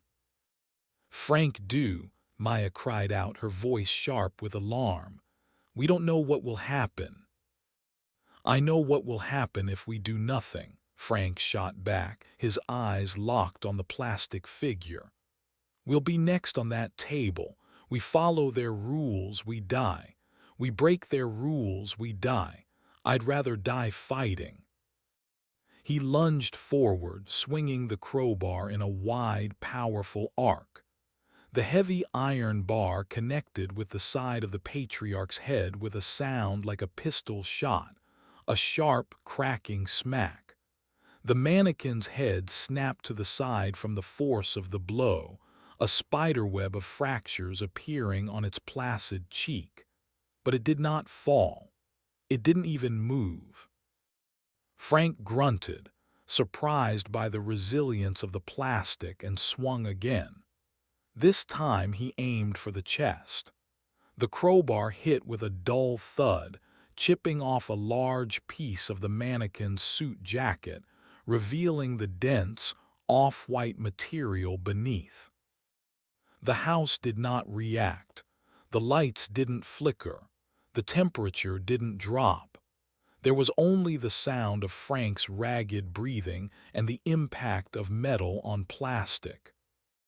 "See," Frank panted, a wild look in his eyes. "It's just a dummy. It's just a stupid piece of plastic." He swung a third time, a powerful, two-handed blow aimed at the mannequin's legs. This time the impact was devastating. The plastic shattered. The patriarch's left leg broke apart at the knee, and the tall figure tipped over, crashing face first onto the floor with a loud, hollow clatter. It lay there, broken and motionless, its serene smile now pressed against the dusty floorboards. For a moment there was a stunned silence. They had fought back. They had broken the king. A fragile, dangerous hope began to bloom in the room. The front door, which had been standing open, slammed shut with the force of a battering ram. The lock clicked with a final, echoing boom. The hope vanished, replaced by a cold, stomach-dropping dread. "Okay," Frank said, his chest heaving. "So it doesn't like that." The lights in the house went out, plunging them into absolute, impenetrable darkness. It was a blackness deeper than before, a physical presence that swallowed all light and sound. Even their panicked breathing seemed to be absorbed into the void. "Stay together," Kenji yelled into the dark, his voice sounding small and thin. He fumbled for his phone, its light a feeble weapon against the suffocating gloom. The others did the same, creating a small, trembling island of light in the vast darkness.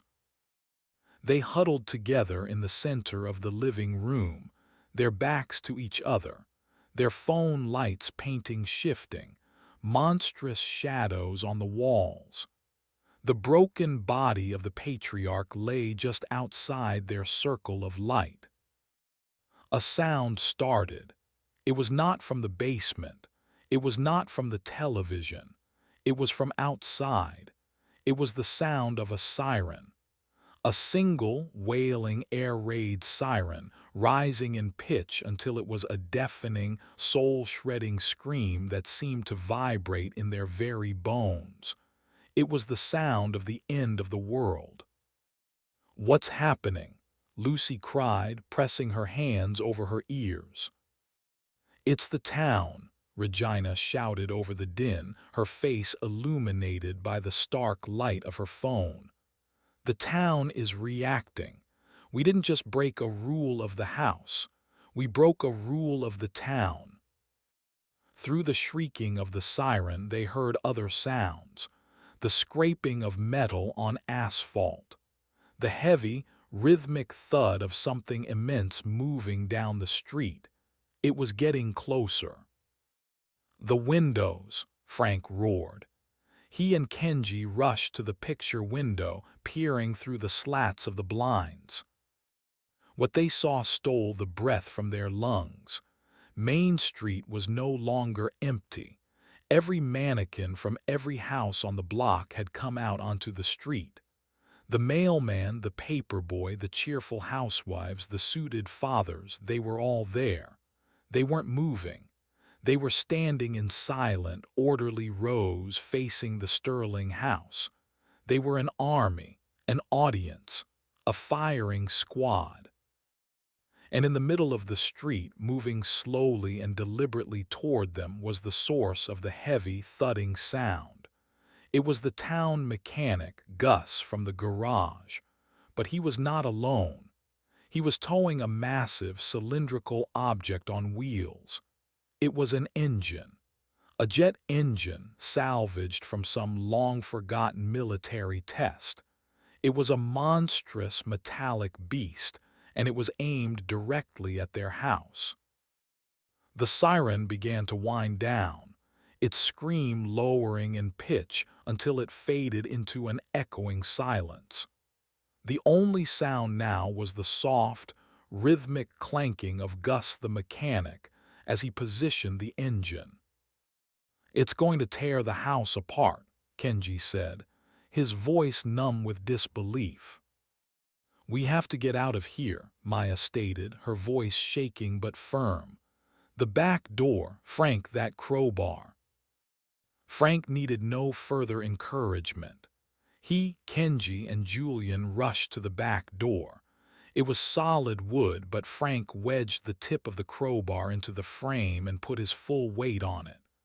The wood groaned, splintered. He reset and pulled again. With a loud crack, the lock gave way, and the door swung open into a small, fenced-in backyard. They stumbled out into the cool night air, one after another. The backyard was as perfectly manicured as the front, with a plastic lawn and a single, leafless plastic tree. The yard was surrounded by a white picket fence. "The fence," Frank yelled. "We can climb it." As he spoke, a new sound began. It was a low whirring followed by a series of sharp thwacks. The sprinklers. Every sprinkler head in the back lawn popped up and began to spray, not water but a thick, black, tar-like substance.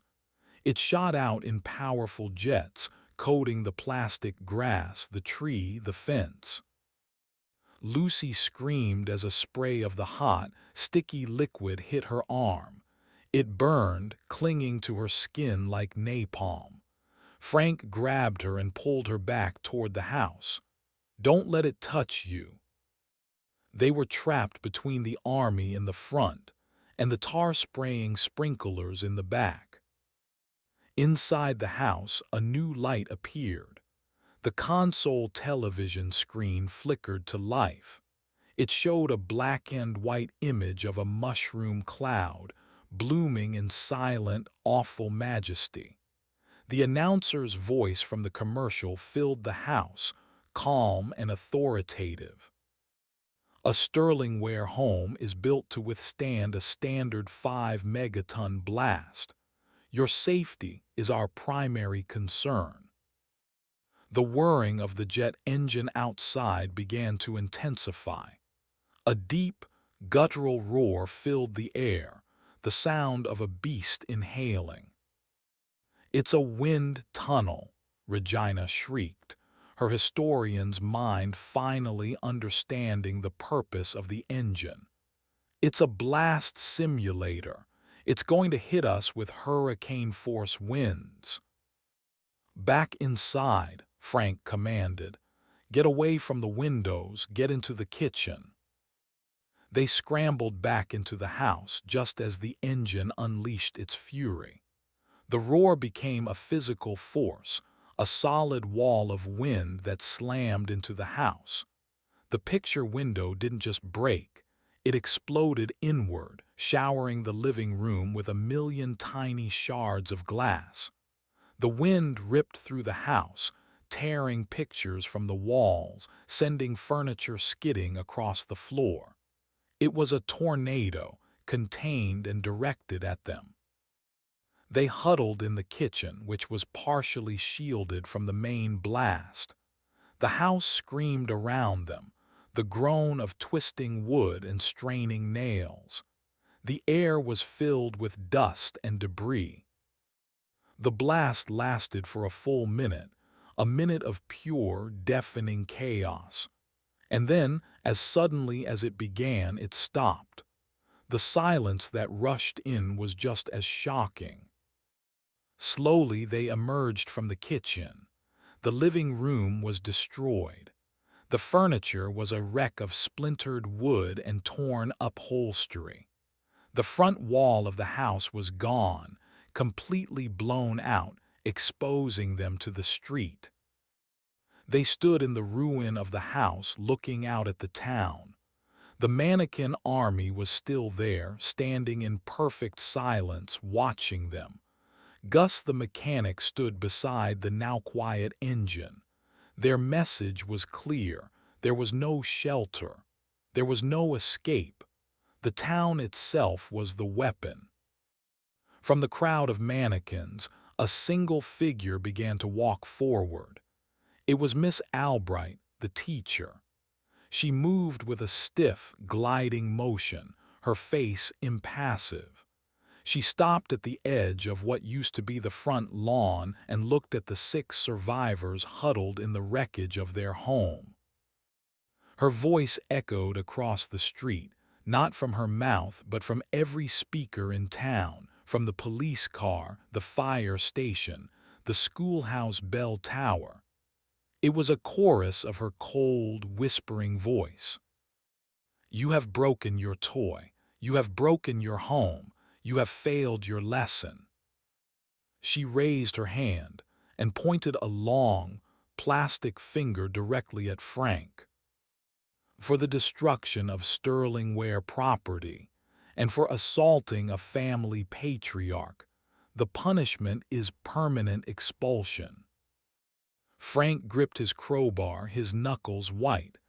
Come on then, you plastic witch, he growled. Miss Albright did not move, but the crowd of mannequins parted and 2 figures emerged from their ranks. They were tall, broad-shouldered male mannequins, dressed in the crisp, white uniforms of 1950s orderlies. They moved with a speed and fluidity the other mannequins lacked. They were the enforcers, the sanitarium guards. They strode across the street, their heavy plastic feet making no sound on the asphalt. They walked through the rubble, their blank faces fixed on Frank. Frank didn't wait for them to reach him. He charged forward, yelling a raw, defiant war cry, swinging his crowbar. He caught the first orderly on the shoulder, the blow staggering it. But the second one grabbed his arm, its grip impossibly strong. The plastic fingers dug into his flesh like vices. The first orderly recovered and grabbed his other arm. Frank struggled, his muscles straining against their silent, immovable strength. He was immensely strong, but they were stronger. They were machines. They lifted him off his feet as if he weighed nothing. Frank, Lucy screamed, starting forward. Kenji pulled her back. No, you can't. The orderlies began to carry Frank away from the house. He kicked and thrashed, but it was useless. They carried him down the middle of the street, the silent army of mannequins turning their heads in unison to watch him go. Where are they taking him? Maya asked, her voice a horrified whisper. Regina stared, her mind connecting a final, terrible piece of the puzzle. Expulsion, she murmured. They aren't just kicking him out, they're erasing him. The orderlies carried Frank to the edge of town, to the cheerful "Welcome to Adamville" sign. They didn't stop. They kept walking past the sign, out into the dark, empty desert. They walked until they were just a small, struggling shape in the distance. And then they were gone, swallowed by the immense blackness of the Nevada night. Frank was gone. The remaining 5 stood in the ruins of their shelter, exposed and broken. They had lost their strongest fighter.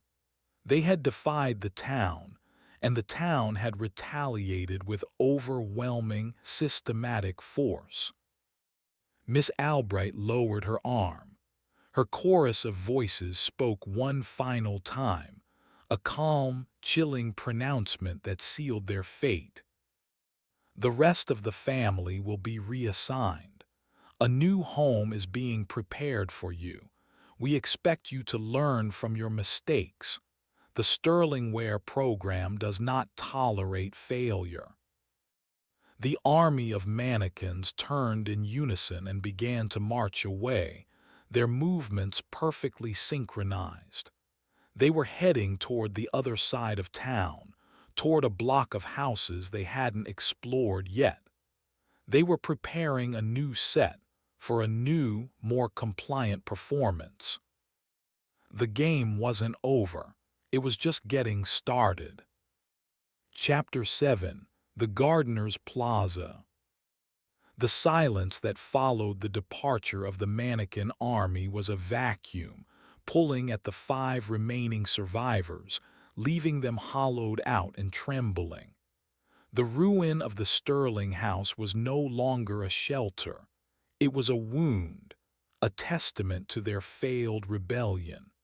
Frank was gone, not just defeated, but expelled, a fate that felt more terrifyingly final than death. They huddled together in the wreckage, the desert night air cold on their skin. Julian was rocking back and forth on his heels, muttering to himself about plot points and character arcs, his mind having retreated into the safety of narrative structure. Lucy was crying silently, her face buried in her hands. Maya, ever the producer, was doing a mental inventory of their remaining resources, a futile exercise in a world where resources didn't matter. It was Regina who finally gave voice to their new reality. "Reassigned," she said, her voice raspy with dust and despair. "It's moving us. It's not just a house-by-house test anymore. It's escalating the experiment." Kenji scanned the silent, empty street. His gaze was drawn to the far side of the town square, where the mannequins had been marching. A new set of lights had flickered on over there, casting a warm, inviting glow on a block of houses they had previously ignored. It was a picturesque cul-de-sac, centered around a small, beautifully manicured park. "That's where it wants us to go," Kenji said, his voice flat. "Our new home." "We're not going," Lucy sobbed. "We can't, not after what happened to Frank." "And what's the alternative?" Maya countered, her voice sharp with a pragmatism born of pure fear. "We stay here, in the open. We saw what it does when it's angry. We follow the instructions. We might live another hour. We defy it. Frank proved how that ends." The cold logic was inescapable. They were no longer players in a game. They were chess pieces, being moved across the board by an invisible, all-powerful hand. Their only path was forward into the next stage of the nightmare. Gathering what little they had, a shared flashlight the crowbar Frank had dropped, and the scrapbook of victims which Regina refused to leave behind, they began the long walk across town. Every step felt fraught with peril. The silent houses on Main Street seemed to watch them pass, their dark windows like vacant eyes. The air was still and heavy. As they approached the town square, they noticed it was different from the rest of Adamville. The Central Park was a perfect circle of unnaturally green grass, with concrete paths, park benches, and a large, ornate fountain at its center. But the fountain didn't hold water. It was filled with soil, and from it grew a single, immaculate plastic rose bush, its red flowers gleaming under the lamplight. Positioned around the park were several mannequins they hadn't seen up close before. They were all dressed in the simple overalls and straw hats of gardeners. One pushed a silent, motionless lawnmower. Another held a pair of large hedge shears, eternally poised to clip a perfect plastic hedge. A third, kneeling by a flower bed, held a small trowel. They were the gardeners, the silent caretakers of this pristine, artificial nature. And unlike the other mannequins, their faces weren't smiling. They were molded with placid, neutral expressions, their lack of emotion somehow more unsettling than the fixed grins of the Sterling family. The gardener with the hedge shears stood near the entrance to the cul-de-sac, his back to them.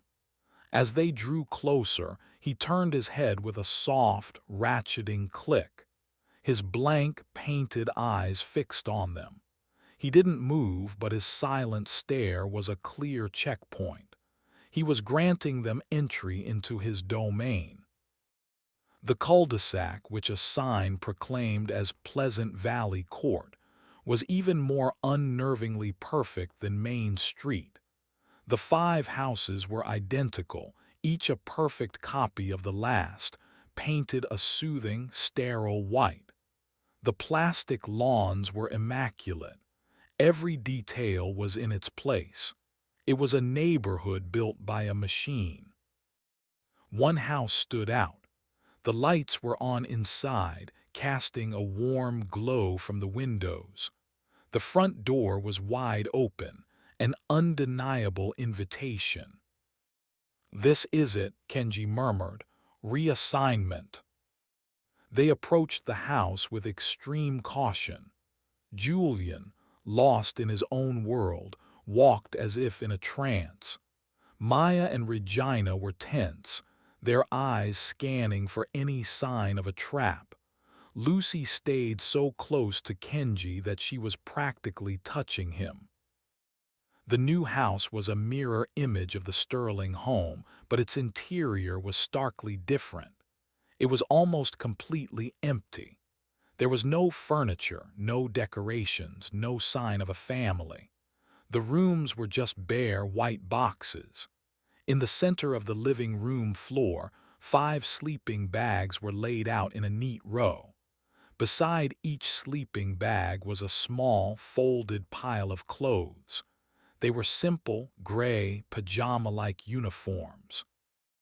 "What is this?" Maya breathed, stepping inside. "It's like a dorm, a cell." On the wall, where the console television had been in the other house, a large, flat screen was mounted. It was currently dark. Regina noticed a small table in the corner. On it was a single sheet of paper. Her hand trembled as she picked it up. It was a list of new rules. Pleasant Valley Rehabilitation Center. Rules of conduct. All residents will wear their assigned uniforms at all times. All residents will remain within the confines of their assigned domicile between the hours of 10 p.m. and 6 a.m., the curfew. Residents will perform their assigned daily tasks to contribute to the beautification and harmony of the community. Failure to comply will result in disciplinary action. Sterlingware values productivity and conformity. Rehabilitation Center, Regina read aloud, her voice trembling. It doesn't see us as a family anymore. It sees us as defectives, inmates. Assigned tasks, Julian mumbled, finally focusing on the list. What assigned tasks? As if in answer, the large screen on the wall flickered to life. It didn't show an advertisement or a live feed. It displayed a simple digital chore wheel, like one from a deranged game show.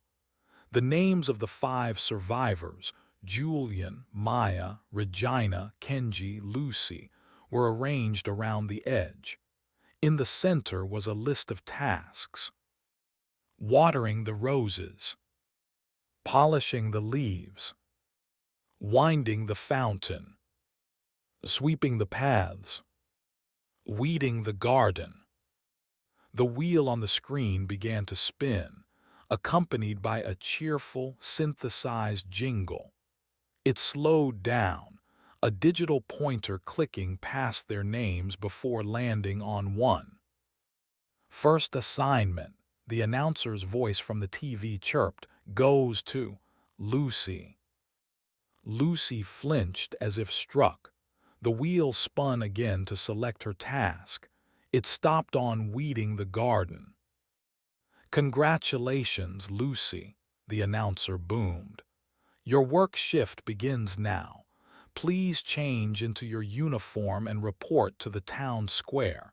Your designated gardener will provide you with tools and instruction. Do not be late." The screen went blank. They all stared at Lucy, whose face had gone deathly pale. I can't," she stammered, backing away. "I can't go out there alone." "You have to," Kenji said softly, his heart aching for her. He pointed to the last rule on the sheet. "Failure to comply will result in disciplinary action. We know what that means now." "It's a test of conformity," Regina added, her voice low. "The last house was a test of family roles. This is a test of obedience to the system. You have to do exactly as it says." With trembling hands, Lucy picked up one of the gray uniforms. It was coarse and stiff. She retreated to one of the empty back rooms to change, the others waiting in a tense, helpless silence.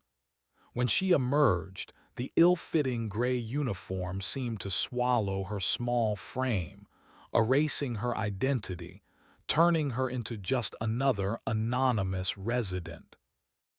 "It'll be okay," Kenji said, trying to sound more confident than he felt. "Just do the work. Don't argue, don't try anything. We'll be watching from the window." Lucy nodded, unable to speak. She took a deep breath and walked out the open door, into the unnaturally perfect night of Pleasant Valley Court. The 4 remaining survivors rushed to the window, their faces pressed against the glass. They watched her walk toward the town square. The gardener with the hedge shears turned its head to follow her progress. As Lucy stepped into the park, another gardener, the one kneeling by a flower bed, stood up. It held a small trowel and a bucket. It turned and waited for her.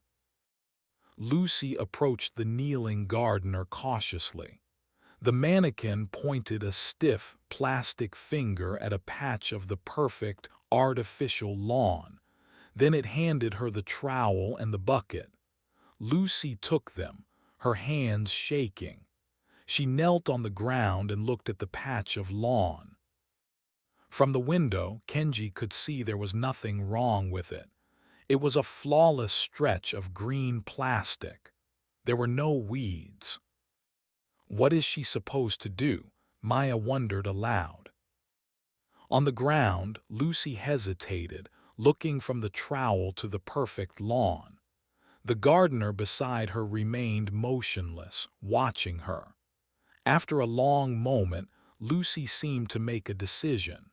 She plunged the trowel into the plastic grass and began to dig, pulling up chunks of the artificial turf and placing them into the bucket. She was weeding the perfect garden. "She's playing along," Regina breathed, a sigh of relief. "She understands. The task doesn't have to make sense, it just has to be performed." For nearly an hour, Lucy worked. She filled the bucket with clumps of plastic grass, emptied it into a nearby bin, and started again. It was a pointless, absurd task, but she performed it with a desperate diligence. The gardener stood over her the entire time, a silent, unmoving supervisor. Finally, a soft bell chimed from the town square's lampposts. The gardener tapped Lucy on the shoulder. It took the trowel and bucket from her, pointed back toward the house, and then returned to its kneeling position by the flower bed. Her shift was over. Lucy practically ran back to the house, stumbling through the door and collapsing into Kenji's arms, sobbing with relief. "I did it," she gasped. "I did what it told me to do." As they comforted her, the screen on the wall lit up again. It showed Lucy's face, with a large green check mark beside it. "Resident Lucy has completed her task satisfactorily," the announcer's voice declared. "Productivity is harmony. Harmony is happiness." The screen then switched back to the chore wheel. "The curfew is now in effect. All residents must remain in their domicile until 6 a.m. The next work assignment will be delivered in the morning. Pleasant dreams." The screen went dark. The front door of the house swung shut and locked itself with a heavy thud. They had survived the first day in the rehabilitation center. They had learned the new rules. The cost was their individuality, their defiance, their hope. They were no longer people. They were inmates performing meaningless tasks for their unseen, insane warden, praying that their compliance would be enough to keep them safe from disciplinary action. Kenji looked at the four terrified faces around him, at the gray, prison-like uniforms they would all soon be wearing. He thought of Frank, expelled into the desert. He thought of Chloe and Marcus, fixed in the basement workshop. He knew this phase of the experiment was not about survival. It was about breaking them down piece by piece until nothing was left but the perfect, obedient, productive resident of Sterlingware. And he feared that was a fate far worse than death. Chapter 8: The Whispers from the Fountain. The curfew was a new kind of torture. Trapped within the four bare walls of their assigned domicile, the survivors found the silence and stillness even more unnerving than the overt threats. There were no distractions, no tasks to perform, nothing to do but sit with their own spiraling fears. They changed into the coarse gray uniforms, the act a surrender in itself. They divided the sleeping bags, but no one could sleep. Every creak of the house, every rustle of the wind outside, sounded like a prelude to some new horror. The flat screen on the wall remained dark, a dead eye watching them. They felt like subjects in a sensory deprivation experiment, their reality pared down to this single, sterile room. It was Benny, now without his sound gear, who seemed to suffer the most. "It's too quiet," he whispered, packing the length of the room. In the past, his headphones had been a shield, a way to filter the world into manageable frequencies. Now the raw, empty silence was deafening. "I can't hear the hum anymore. I can't hear anything. It's wrong." "Maybe that's a good thing," Maya offered, though she didn't sound convinced. "No," Benny insisted, his eyes wide. "The silence isn't empty, it's listening." Hours crawled by. Julian eventually exhausted himself and fell into a fitful, mumbling sleep. Maya and Lucy huddled together for warmth and comfort, occasionally exchanging whispered reassurances. Kenji and Regina sat with their backs against a wall, the scrapbook lying between them. "This is a different psychological model," Regina murmured, her academic instincts a desperate anchor in the madness. She tapped the scrapbook. "The scrapbook shows a history of punishment. The Sterling house was a test of conformity to a social structure, the nuclear family. This is about conditioning, breaking down individuals and rebuilding them as part of a compliant collective." "Sterlingware, building a better family," Kenji quoted the TV commercial, the phrase now chillingly literal. It's trying to improve us. And if we can't be improved, Regina's voice trailed off, her gaze distant and full of dread. Just after 3 a.m., a new sound began. It was incredibly faint, a soft, metallic clicking. Kenji sat up, straining to hear. It was coming from outside. He crept to the window and peered out. The town square was bathed in the cold, sterile light of the lampposts. Nothing seemed out of place. The gardeners were all in their fixed positions, motionless. Then Kenji saw it. The gardener with the hedge shears, the one who had been standing sentinel at the entrance to their cul-de-sac, was no longer there. A knot of ice formed in Kenji's stomach. He scanned the area. He finally spotted the mannequin. It was standing at the base of the central fountain, the one with the plastic rose bush. Its head was bowed, and its hands were busy with something at the fountain's base. The faint clicking sound was coming from its movements. "What is it doing?"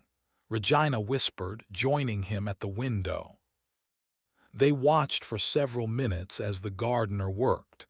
It seemed to be opening some kind of panel. Finally, it stepped back, its task apparently complete. It turned and glided silently back to its original post, resuming its motionless vigil. A moment later, a new sound drifted from the fountain. It wasn't the clicking anymore. It was a whisper. A faint, ethereal voice carried on the night air. It was too faint to make out the words, but the tone was clear. It was a voice filled with sorrow, with a desperate, pleading quality. "Benny," Kenji called softly, "can you hear that?" Benny was already at the window, his face pressed against the glass, his eyes wide. "I hear it," he breathed. It's a woman's voice. She's calling for help." The whispering continued, a ghostly lament from the heart of the town square. It seemed to speak of a deep, ancient pain, a suffering that had soaked into the very foundations of this place. The voice was a lure. They all knew it. Breaking the curfew was a violation of the primary rule. The punishment would be severe. But the sound was hypnotic, promising answers, promising a connection to another victim, another soul trapped in this hell. "Don't even think about it," Maya said, her voice a fierce whisper. "It's a trap. It's another test." But the seed was planted. The voice from the fountain became a new focal point for their terror and their sliver of hope. What if it wasn't a trap? What if it was a real person? A previous victim, somehow still alive, hidden away? The curfew ended at precisely 6 a.m. The front door of their domicile clicked open. The flat screen on the wall lit up, the cheerful jingle of the chore wheel startling them. "Good morning, residents," the announcer's voice chirped. "A new day of productive harmony has begun." The wheel spun. It landed on Julian. It spun again, watering the roses. Julian, roused from his sleep, stared blankly at the screen. He seemed to barely register the instruction. He shuffled to the pile of clothes, changed into his uniform, and walked out the door like a sleepwalker, his creative fire seemingly extinguished, leaving only a burnt-out shell.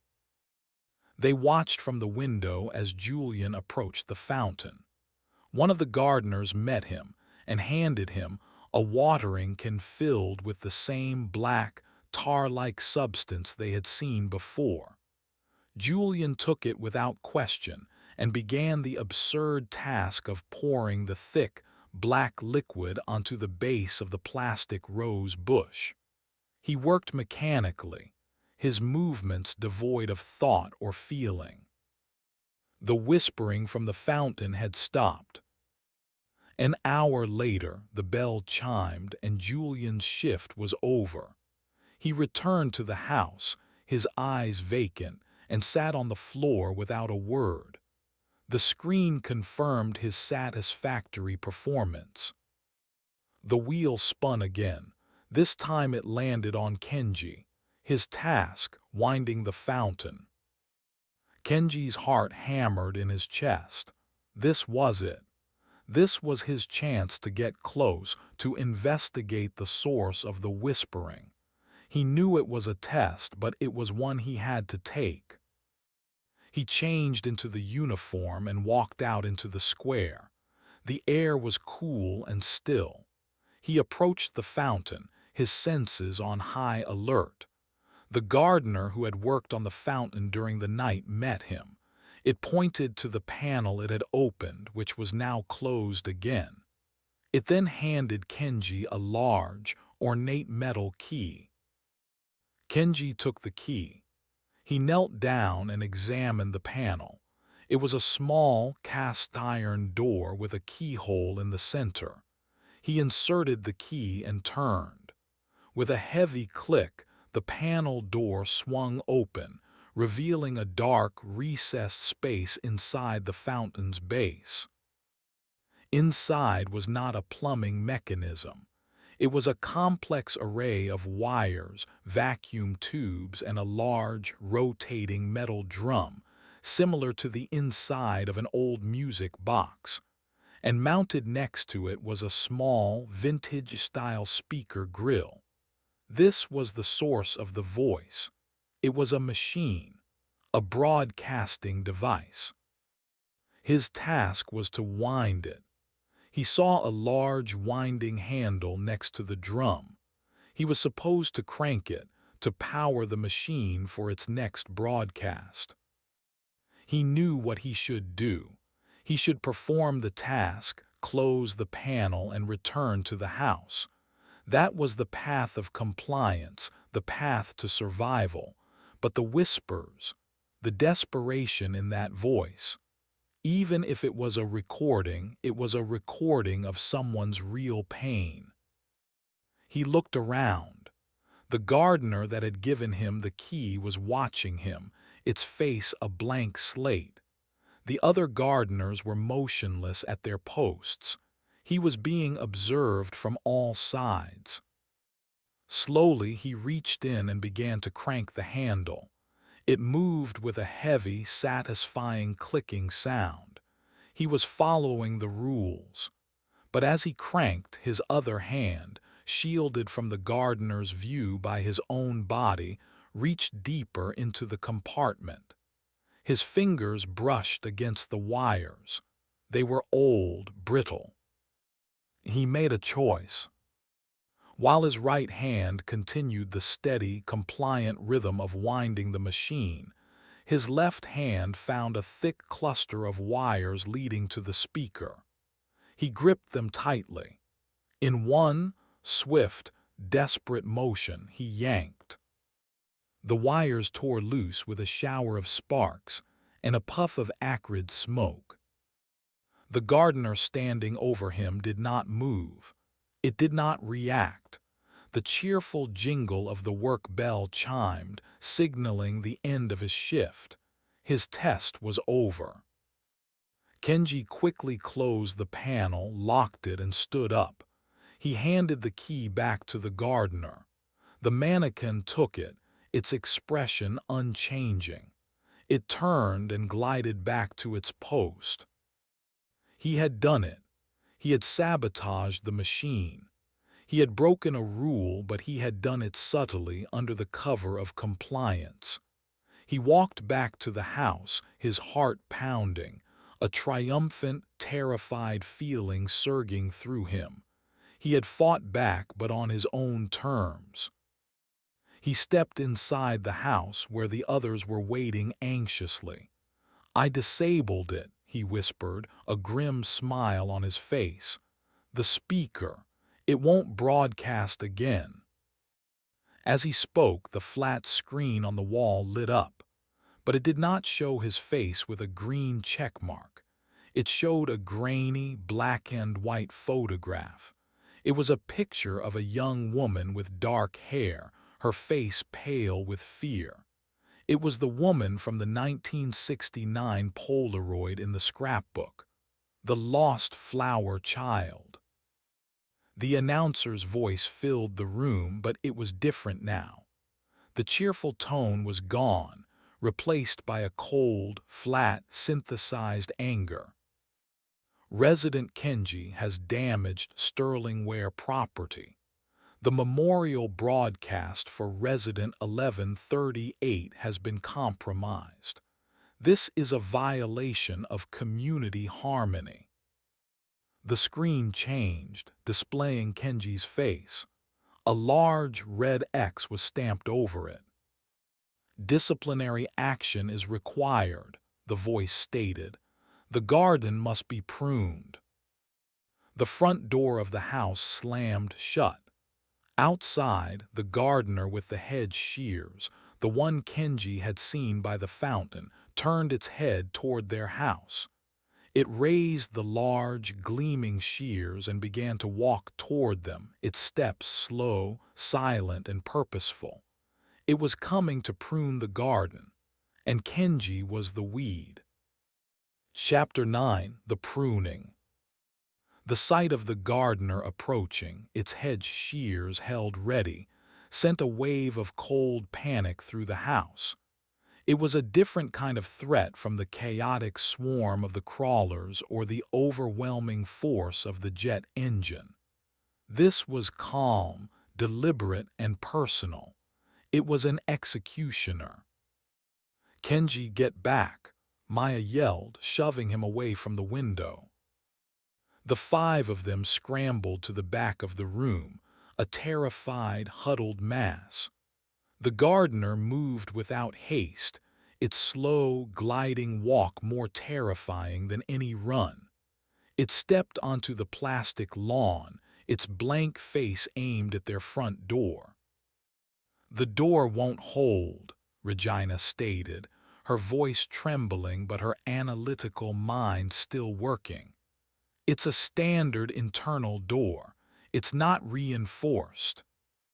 "We have to barricade it," Maya commanded, her producer instincts kicking in, turning fear into action. "The sleeping bags, the table, anything." But there was nothing. The room was bare, stripped of any potential weapon or defense. Their compliance had rendered them helpless. The gardener reached the front door. It didn't try the handle. It simply raised the hedge shears, the two long, steel blades gleaming in the morning light. It positioned the tip of the blades against the lock. With a slow, inexorable pressure, it began to squeeze the handles. The sound was grotesque.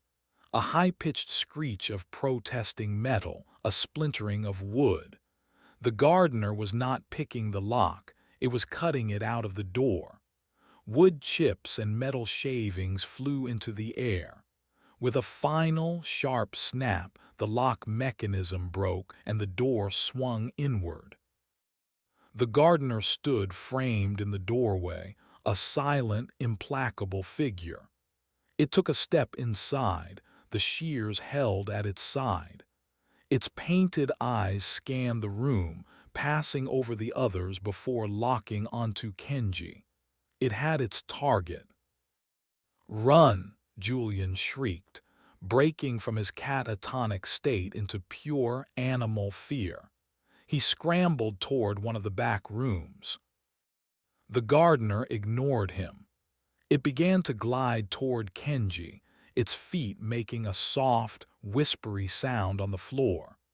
The shears opened and closed with a soft snick-snick sound, like a metallic heartbeat.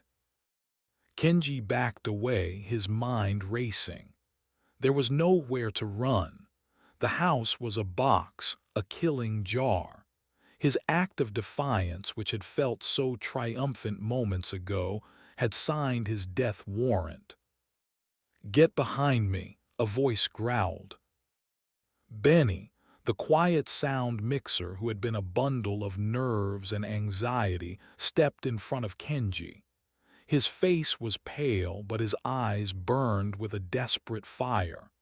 He was unarmed, his hands clenched into fists at his sides. "You're not taking him," Benny said, his voice shaking but resolute. The gardener did not seem to register his presence. It continued to move forward, its focus entirely on Kenji. It tried to step around Benny.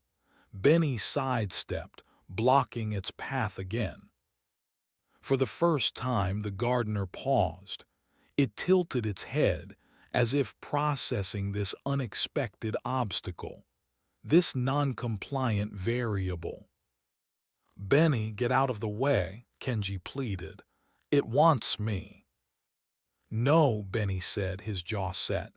"We've been playing by its rules. We've been letting it pick us off. I'm done. I'm done being scared."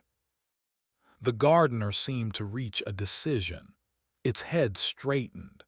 It raised the hedge shears, the blades opening wide like a crocodile's jaw. It was no longer focused on Kenji. Its new target was the obstacle. It lunged. The movement was shockingly fast. It closed the distance in a single, gliding motion. Benny didn't have time to react. The shears snapped shut, not on his body but on his head. The sound was dull, a wet, heavy crunch.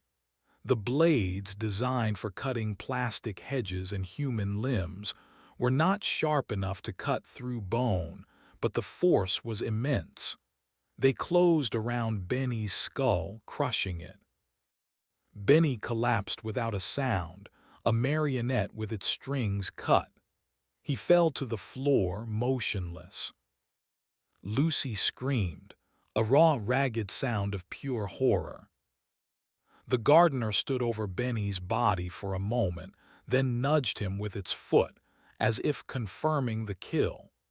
It then raised its head, its eyes once again finding Kenji. The obstacle had been removed. It resumed its slow, relentless advance. Kenji was frozen, his mind unable to process the speed and brutality of what he had just witnessed. Benny, who had been so terrified of the silence, had died in it, sacrificing himself for a friend. That realization broke through Kenji's paralysis. Benny's sacrifice could not be for nothing. He turned and ran, not into one of the back rooms, but toward the kitchen area at the side of the house. It was a desperate, unthinking flight. The gardener followed, its pace quickening slightly. Kenji burst into the small, empty kitchen. It was a dead end. A single window over the sink area was, like all the others, grated. He was trapped. He turned, his back pressing against the counter as the gardener filled the doorway. It raised the shears, the blade stained with Benny's blood. It was over. And then he saw it.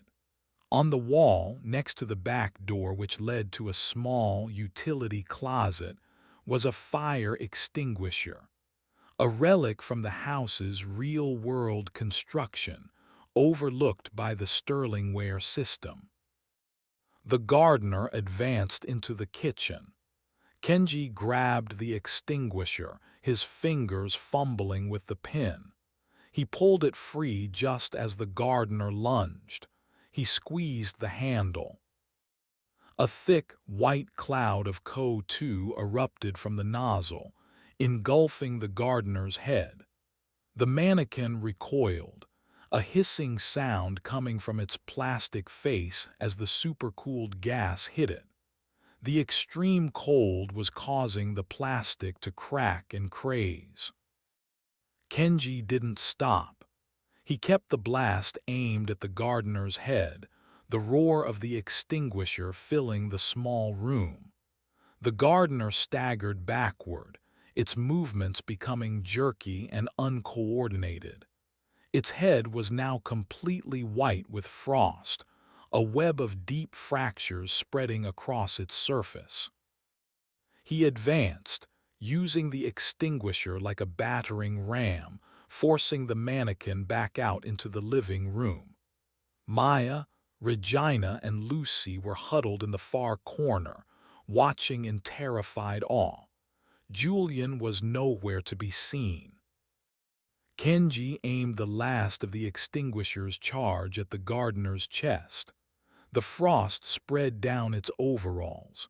With a final, shuddering groan, the gardener froze in place, its arms locked, the shears held half open. It was a statue of frost and cracked plastic. The extinguisher sputtered and died. The silence that rushed back was deafening. Kenji dropped the empty canister, his body trembling with adrenaline. He looked from the frozen gardener to Benny's still form on the floor. He had survived, but the cost was immense. "He's gone," Lucy sobbed, staring at Benny. "Oh God, Benny." Suddenly a voice came from the back room where Julian had fled. "Help, help me." It was a choked, terrified cry. Kenji, his heart still pounding, grabbed the heavy fire extinguisher from the floor. It was empty, but it was a solid club. He ran toward the back room, Maya and Regina close behind him. The room was a small, empty bedroom. The closet door was rattling violently. "It's got me! It's in the closet!" Julian shrieked from within. Kenji threw open the closet door. Julian was inside, thrashing wildly, his face a mask of terror. But the closet was empty. There was nothing in there with him. "Julian, it's okay. There's nothing here," Kenji said, trying to calm him. "No, the walls," Julian screamed, clawing at the closet's back wall. "It's in the walls." Kenji looked closer. The back wall of the closet wasn't plasterboard. It was a different material, something soft and yielding. He pressed his hand against it. It felt organic, like stretched hide. And it was moving, a slow, rhythmic pulsing like a giant, sleeping lung. Regina peered into the closet, her eyes widening in horrified recognition. "This isn't a house," she whispered, her voice filled with a terrible, dawning understanding. "None of them are. It's a facade, a fake shell built around something else." She ran back into the living room and over to the frozen gardener. She pointed at its overalls, at the company logo stitched on the chest pocket. It wasn't Sterling wear. It was a different name. "Biogenica," she read, her voice barely a whisper. "It's a biotech company, not a home appliance manufacturer." The pieces began to fall into place, forming a picture far more monstrous than they could have ever imagined. The test town, the mannequins, the rules, it was all a distraction, a cover story for the real experiment. As if on cue, a low, guttural moan echoed through the house. It came from the walls themselves. The floor beneath their feet began to vibrate. The facade of the rehabilitation center was breaking down, and the true nature of their prison was beginning to wake up. They were not in a house. They were inside a living organism. Chapter 10. The Heart of the Cell. The revelation that they were inside a living creature sent a new wave of revulsion and terror through the survivors. The house was not a house. It was a cell. An elaborate, biologically engineered prison designed to look like a house. The walls pulsed with a slow, rhythmic life. The air grew thick and humid, smelling faintly of copper and ozone. "We have to get out," Maya said, her voice strained, backing away from the pulsing closet wall. "Out of the house, now." But the front door was blocked by the frozen, shattered form of the gardener. Kenji looked at it, then at Benny's body lying on the floor. The grief and rage he felt coalesced into a single, desperate plan. "The back door," he said, pointing to the utility closet in the kitchen. "If these houses are all the same, they're modules. They have to connect to something." He ran to the closet and pulled the door open. It wasn't a closet. It was an airlock. A small, circular chamber with another heavy, windowless door on the opposite side. On the wall was a single, large, red button. "It's a service hatch," Regina breathed, her mind racing. "For maintenance or feeding." "Or waste disposal," Maya added grimly. The low moaning from the walls grew louder, the vibrations more intense. The creature they were inside was waking up. "Julian, come on," Kenji yelled to the director, who was still cowering in the main bedroom. Julian didn't respond. His mind had completely fractured. He was lost. "We can't wait for him," Maya said, her voice cold but practical. "We go now." It was a brutal calculation, but she was right. They couldn't save him. They could only save themselves. Kenji, Maya, Regina, and Lucy crowded into the small airlock. The pulsing of the creature was stronger in here, the air thick and heavy.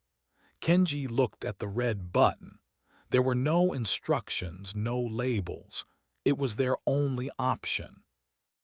He slammed his palm against it. With a hiss of compressed air, the door behind them slid shut, sealing them in darkness. A moment later, the door in front of them began to open, not by sliding, but by dilating like an iris. A dim, red light spilled into the chamber, along with a powerful, rhythmic, thumping sound. The sound of a colossal heartbeat. They stepped out of the airlock and onto a narrow, metallic catwalk. They were in an immense, cavernous space.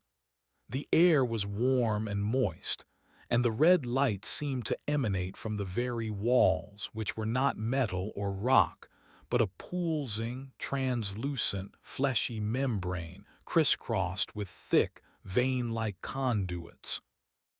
They were in the heart of the beast. The catwalk stretched out over a vast, dark abyss. Above them, they could see the houses, dozens of them, fused to the fleshy ceiling like barnacles.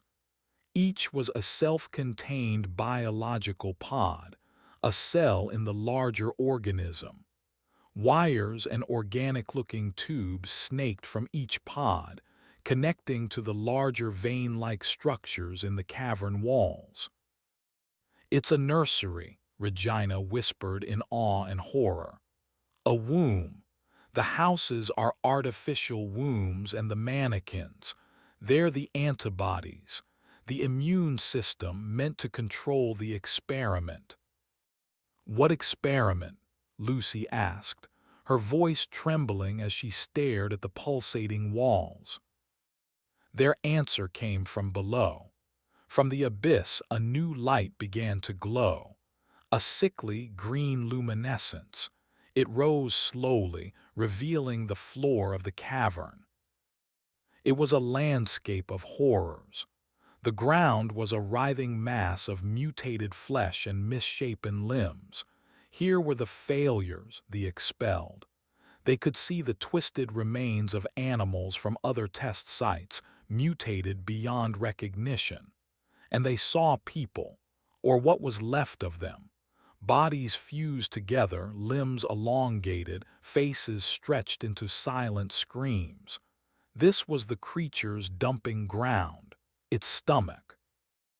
And in the center of it all, standing on a raised platform of bone and gristle, was Frank.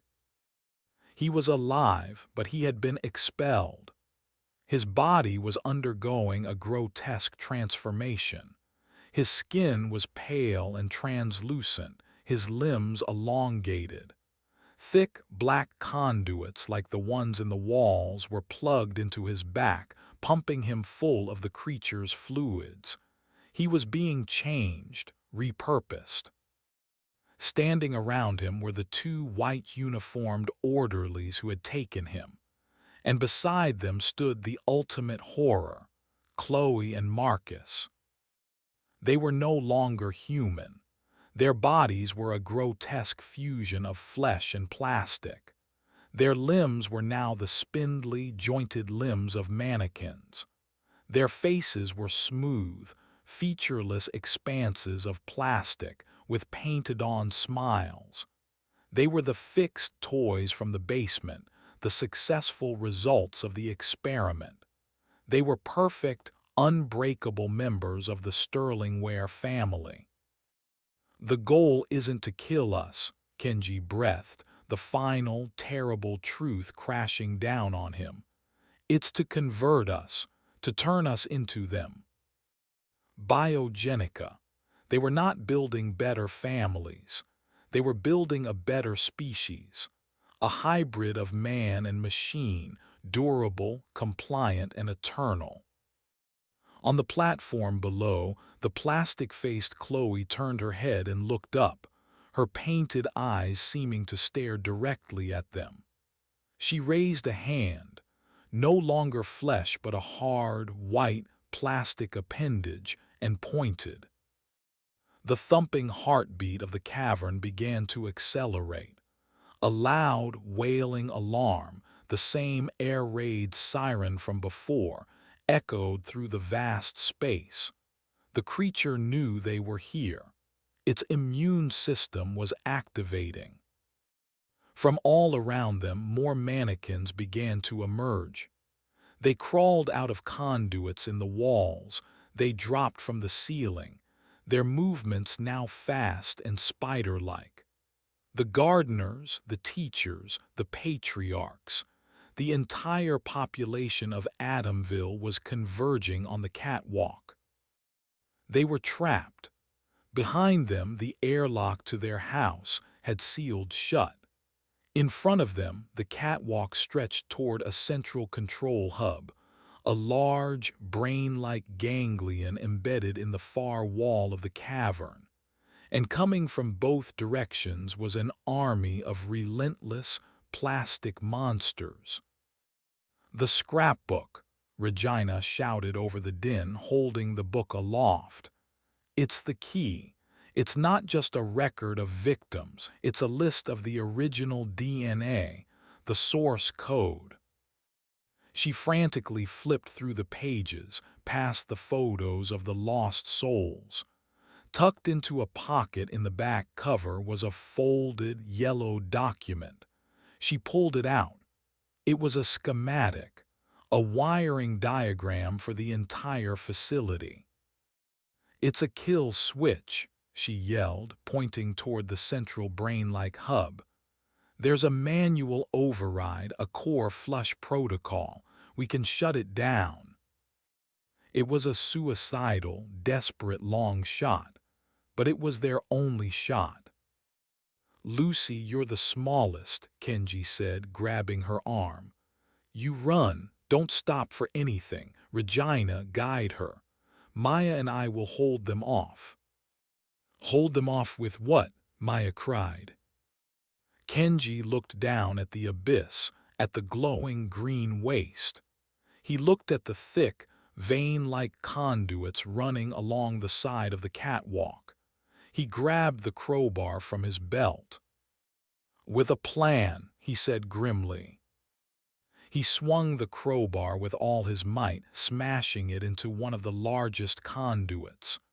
The outer membrane split, and a thick, viscous fluid began to leak out. It wasn't the black tar. It was the green, glowing liquid from the pit below. The creature's waste product. Its poison. The approaching mannequins recoiled from the substance, their programming recognizing it as a system toxin. It created a small, temporary barrier. "Go now," Kenji roared. Lucy and Regina ran, sprinting down the narrow catwalk toward the central hub. Maya stood with Kenji, her face set in grim determination. They were going to buy them time, even if it was only seconds.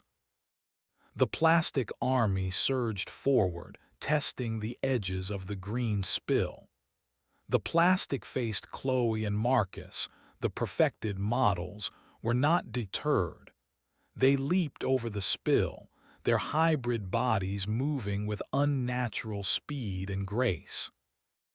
Kenji and Maya stood their ground, ready to make their last stand at the heart of the machine, fighting for the slim, desperate chance that humanity, not Sterlingware, would have the final say. Chapter 11: The Core Flush. The catwalk became a battleground. Kenji swung the heavy crowbar, the iron bar clanging against hard plastic as he intercepted the first of the spider-like mannequins scrambling toward them. The force of the blow sent the creature skittering over the edge, falling silently into the glowing abyss. Maya, armed with the empty but solid fire extinguisher, fought with a desperate ferocity she never knew she possessed, smashing at grasping limbs and blank, smiling faces. But they were hopelessly outnumbered. For everyone they knocked away, 3 more surged forward. The perfected models, Chloe and Marcus, were the true threat. They moved with a terrifying blend of human cunning and machine-driven purpose. Marcus, his face a permanent plastic caricature of his former arrogance, lunged at Maya. She swung the extinguisher, but he caught it, his grip impossibly strong. He twisted it from her hands and threw it into the chasm below. "You can't stop progress." A distorted version of his voice emanated from a small grill on his chest. He backhanded Maya, the blow sending her sprawling onto the metal grating of the catwalk. At the same time, the plastic-faced Chloe engaged Kenji. She was fast, her movements fluid and deadly. She didn't try to overpower him. She dodged his wild swings, her head tilting as she analyzed his movements. "We're only trying to help you," her synthesized voice chirped. "To make you better, stronger, unbreakable." She lunged inside his guard, not with a fist, but with fingers sharpened to hard, plastic points. They raked across Kenji's arm, tearing through his uniform and flesh. Pain, hot and sharp, shot up his arm. He staggered back, his grip on the crowbar faltering. Meanwhile, Lucy and Regina sprinted toward the central hub. Mannequins were converging on them from the far side of the catwalk, cutting off their path. The hub itself, a giant, pulsating ganglion of neural tissue embedded in the cavern wall, was just 50 feet away. "The diagram," Regina yelled over the siren, her glasses knocked askew. "It shows a maintenance panel at the base of the ganglion." They could see it, a small, square hatch, identical to the ones on the fountain. As they ran, Lucy's eyes darted around, looking for anything that could help them. Her gaze fell on the thick conduits that ran alongside the catwalk, carrying the creature's lifeblood. The one Kenji had ruptured was leaking the green toxin. but there were others carrying different fluids. One, a thick, pulsing red, was the primary artery. The first of the mannequins from the other side reached them. It was a gardener, its shears snapping. Regina shoved Lucy behind her, trying to shield her with her own body. "Lucy, the conduit," Regina shouted, pointing at the red artery. "The pressure valve. If you can release it, it might cause a system shock." Lucy saw it, a large, wheel-like valve on the side of the red conduit. It was a desperate, insane idea. While Regina tried to fend off the gardener with the heavy scrapbook, Lucy scrambled to the valve. She gripped it with both hands and tried to turn. It was stiff, rusted in place. The gardener knocked Regina aside and advanced on Lucy, its shears opening wide. At that moment, back on the other side of the catwalk, Kenji saw what was happening. He was cornered, bleeding, with the plastic Chloe moving in for the kill. He had one last, desperate card to play. "Chloe, wait," he gasped, holding up his free hand. "The scrapbook, it's gone. You need it for the next subjects." The plastic creature paused, its head tilting. "The source material is required for replication. Where is it?" "Regina has it, but if you kill me, she'll throw it into the pit. All the original DNA will be lost." Kenji lied, praying the machine's logic would override its aggression. It worked. The creature's programming warred with itself. Its directive was to protect the integrity of the experiment. It hesitated for a fraction of a second. That was all Kenji needed. He ignored Chloe and lunged past her, sprinting down the catwalk toward Lucy and Regina. He ran with every last ounce of strength he had left, his wounded arm screaming in protest. He reached them just as the gardener was about to strike Lucy. He slammed his body into the mannequin, a flying tackle that sent both of them tumbling over the railing and into the abyss. "Kenji!" Lucy screamed, watching him fall. As he fell, Kenji twisted in the air.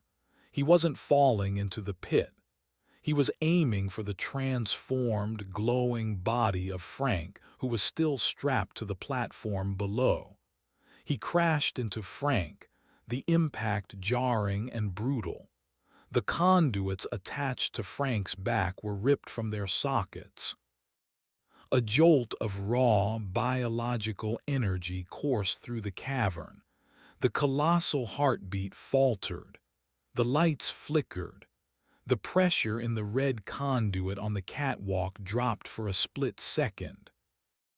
It was enough. Lucy, using the momentary release of pressure, put all her weight into the valve. With a groaning shriek of metal, it turned. A torrent of thick, red fluid erupted from the valve, blasting across the catwalk. It hit the gardener that was menacing Regina, the sheer force of the blast sweeping it off its feet and into the chasm. The pressure surge caused a chain reaction down the line. All along the red conduit, smaller valves burst, spraying the lifeblood of the creature everywhere. The wailing siren died, replaced by a deep, guttural moan of pain from the organism itself. The pulsating of the cavern walls became erratic. The mannequins on the catwalk froze, their power source fluctuating. "Now the panel," Regina screamed. Lucy scrambled to the maintenance panel at the base of the ganglion. It wasn't locked. She tore it open. Inside was a single, large lever under a glass case. The glass was stenciled with the words, "Core Flush Protocol, Authorization required. There was a small slot next to the lever. Authorization, Lucy cried in frustration. Regina looked at the schematic in her hands, then at the slot. It needs a key, a physical key. Their hearts sank. After everything, they were stopped by a lock. But then Regina's eyes fell upon the scrapbook she was still clutching. She remembered the first photograph, the commissioning day, the smiling men in lab coats. One of them, a man with a name tag that read Dr. Albright, was holding a small, ornate key, a key identical to the one they had used to wind the fountain. It was a long shot, a historian's desperate guess. "The teacher," Regina yelled, her eyes scanning the frozen mannequins on the catwalk. "Find Miss Albright." Lucy spotted her near the other end of the walkway, standing motionless, her ruler still in hand. Lucy ran, her feet slipping on the slick catwalk. She reached the mannequin and began frantically patting its pockets. There was nothing. In desperation, she snatched the wooden ruler from its hand. It was heavier than it should have been. She twisted the handle. It unscrewed, revealing a hollow compartment inside, and nestled within was the key. She sprinted back to the control panel, the key clutched in her hand. The creature was starting to stabilize. The mannequins were beginning to twitch, their power returning. She shoved the key into the slot and turned it. The glass case over the lever retracted with a hiss. "Do it," Regina yelled. Lucy grabbed the lever with both hands and pulled it down. For a moment, nothing happened. Then, a deep, shuddering groan emanated from the core of the ganglion. A new system came online. All the conduits in the cavern began to glow a bright, sterile white. The core flush had been initiated. A torrent of superheated sterilizing agent, a blinding white energy, surged through the creature's veins, boiling its lifeblood, scouring its systems. The fleshy walls of the cavern began to blister and dissolve. The ganglion itself began to blacken and char. The mannequins on the catwalk convulsed as the sterilizing agent hit their internal systems, then burst into flames, their plastic bodies melting into slag. The plastic-faced Chloe and Marcus turned toward the hub, their mouths open in a silent, synthetic scream, before they were consumed by the white-hot energy. Down below, the pit of horrors was vaporized. The transformed Frank and Kenji with him were mercifully erased in the cleansing fire. The entire cavern was coming apart. The catwalk buckled and groaned. "The airlock!" Regina shouted, grabbing Lucy's arm. They ran, scrambling back the way they came, leaping over flaming, melting mannequins. They reached the airlock that led back to their house. The door was still sealed. "It's not opening," Lucy cried, pounding on the door. Maya, who had been hiding behind a piece of debris, ran to them. "The pressure, it's equalizing, the door is stuck." The catwalk beneath their feet gave a final, groaning lurch and began to collapse. They were about to be plunged into the inferno. Just then, the door to the airlock was ripped from its hinges from the inside. Standing there was Julian. His face was streaked with soot, his eyes no longer mad but filled with a strange, final clarity. He had, in the end, found his courage.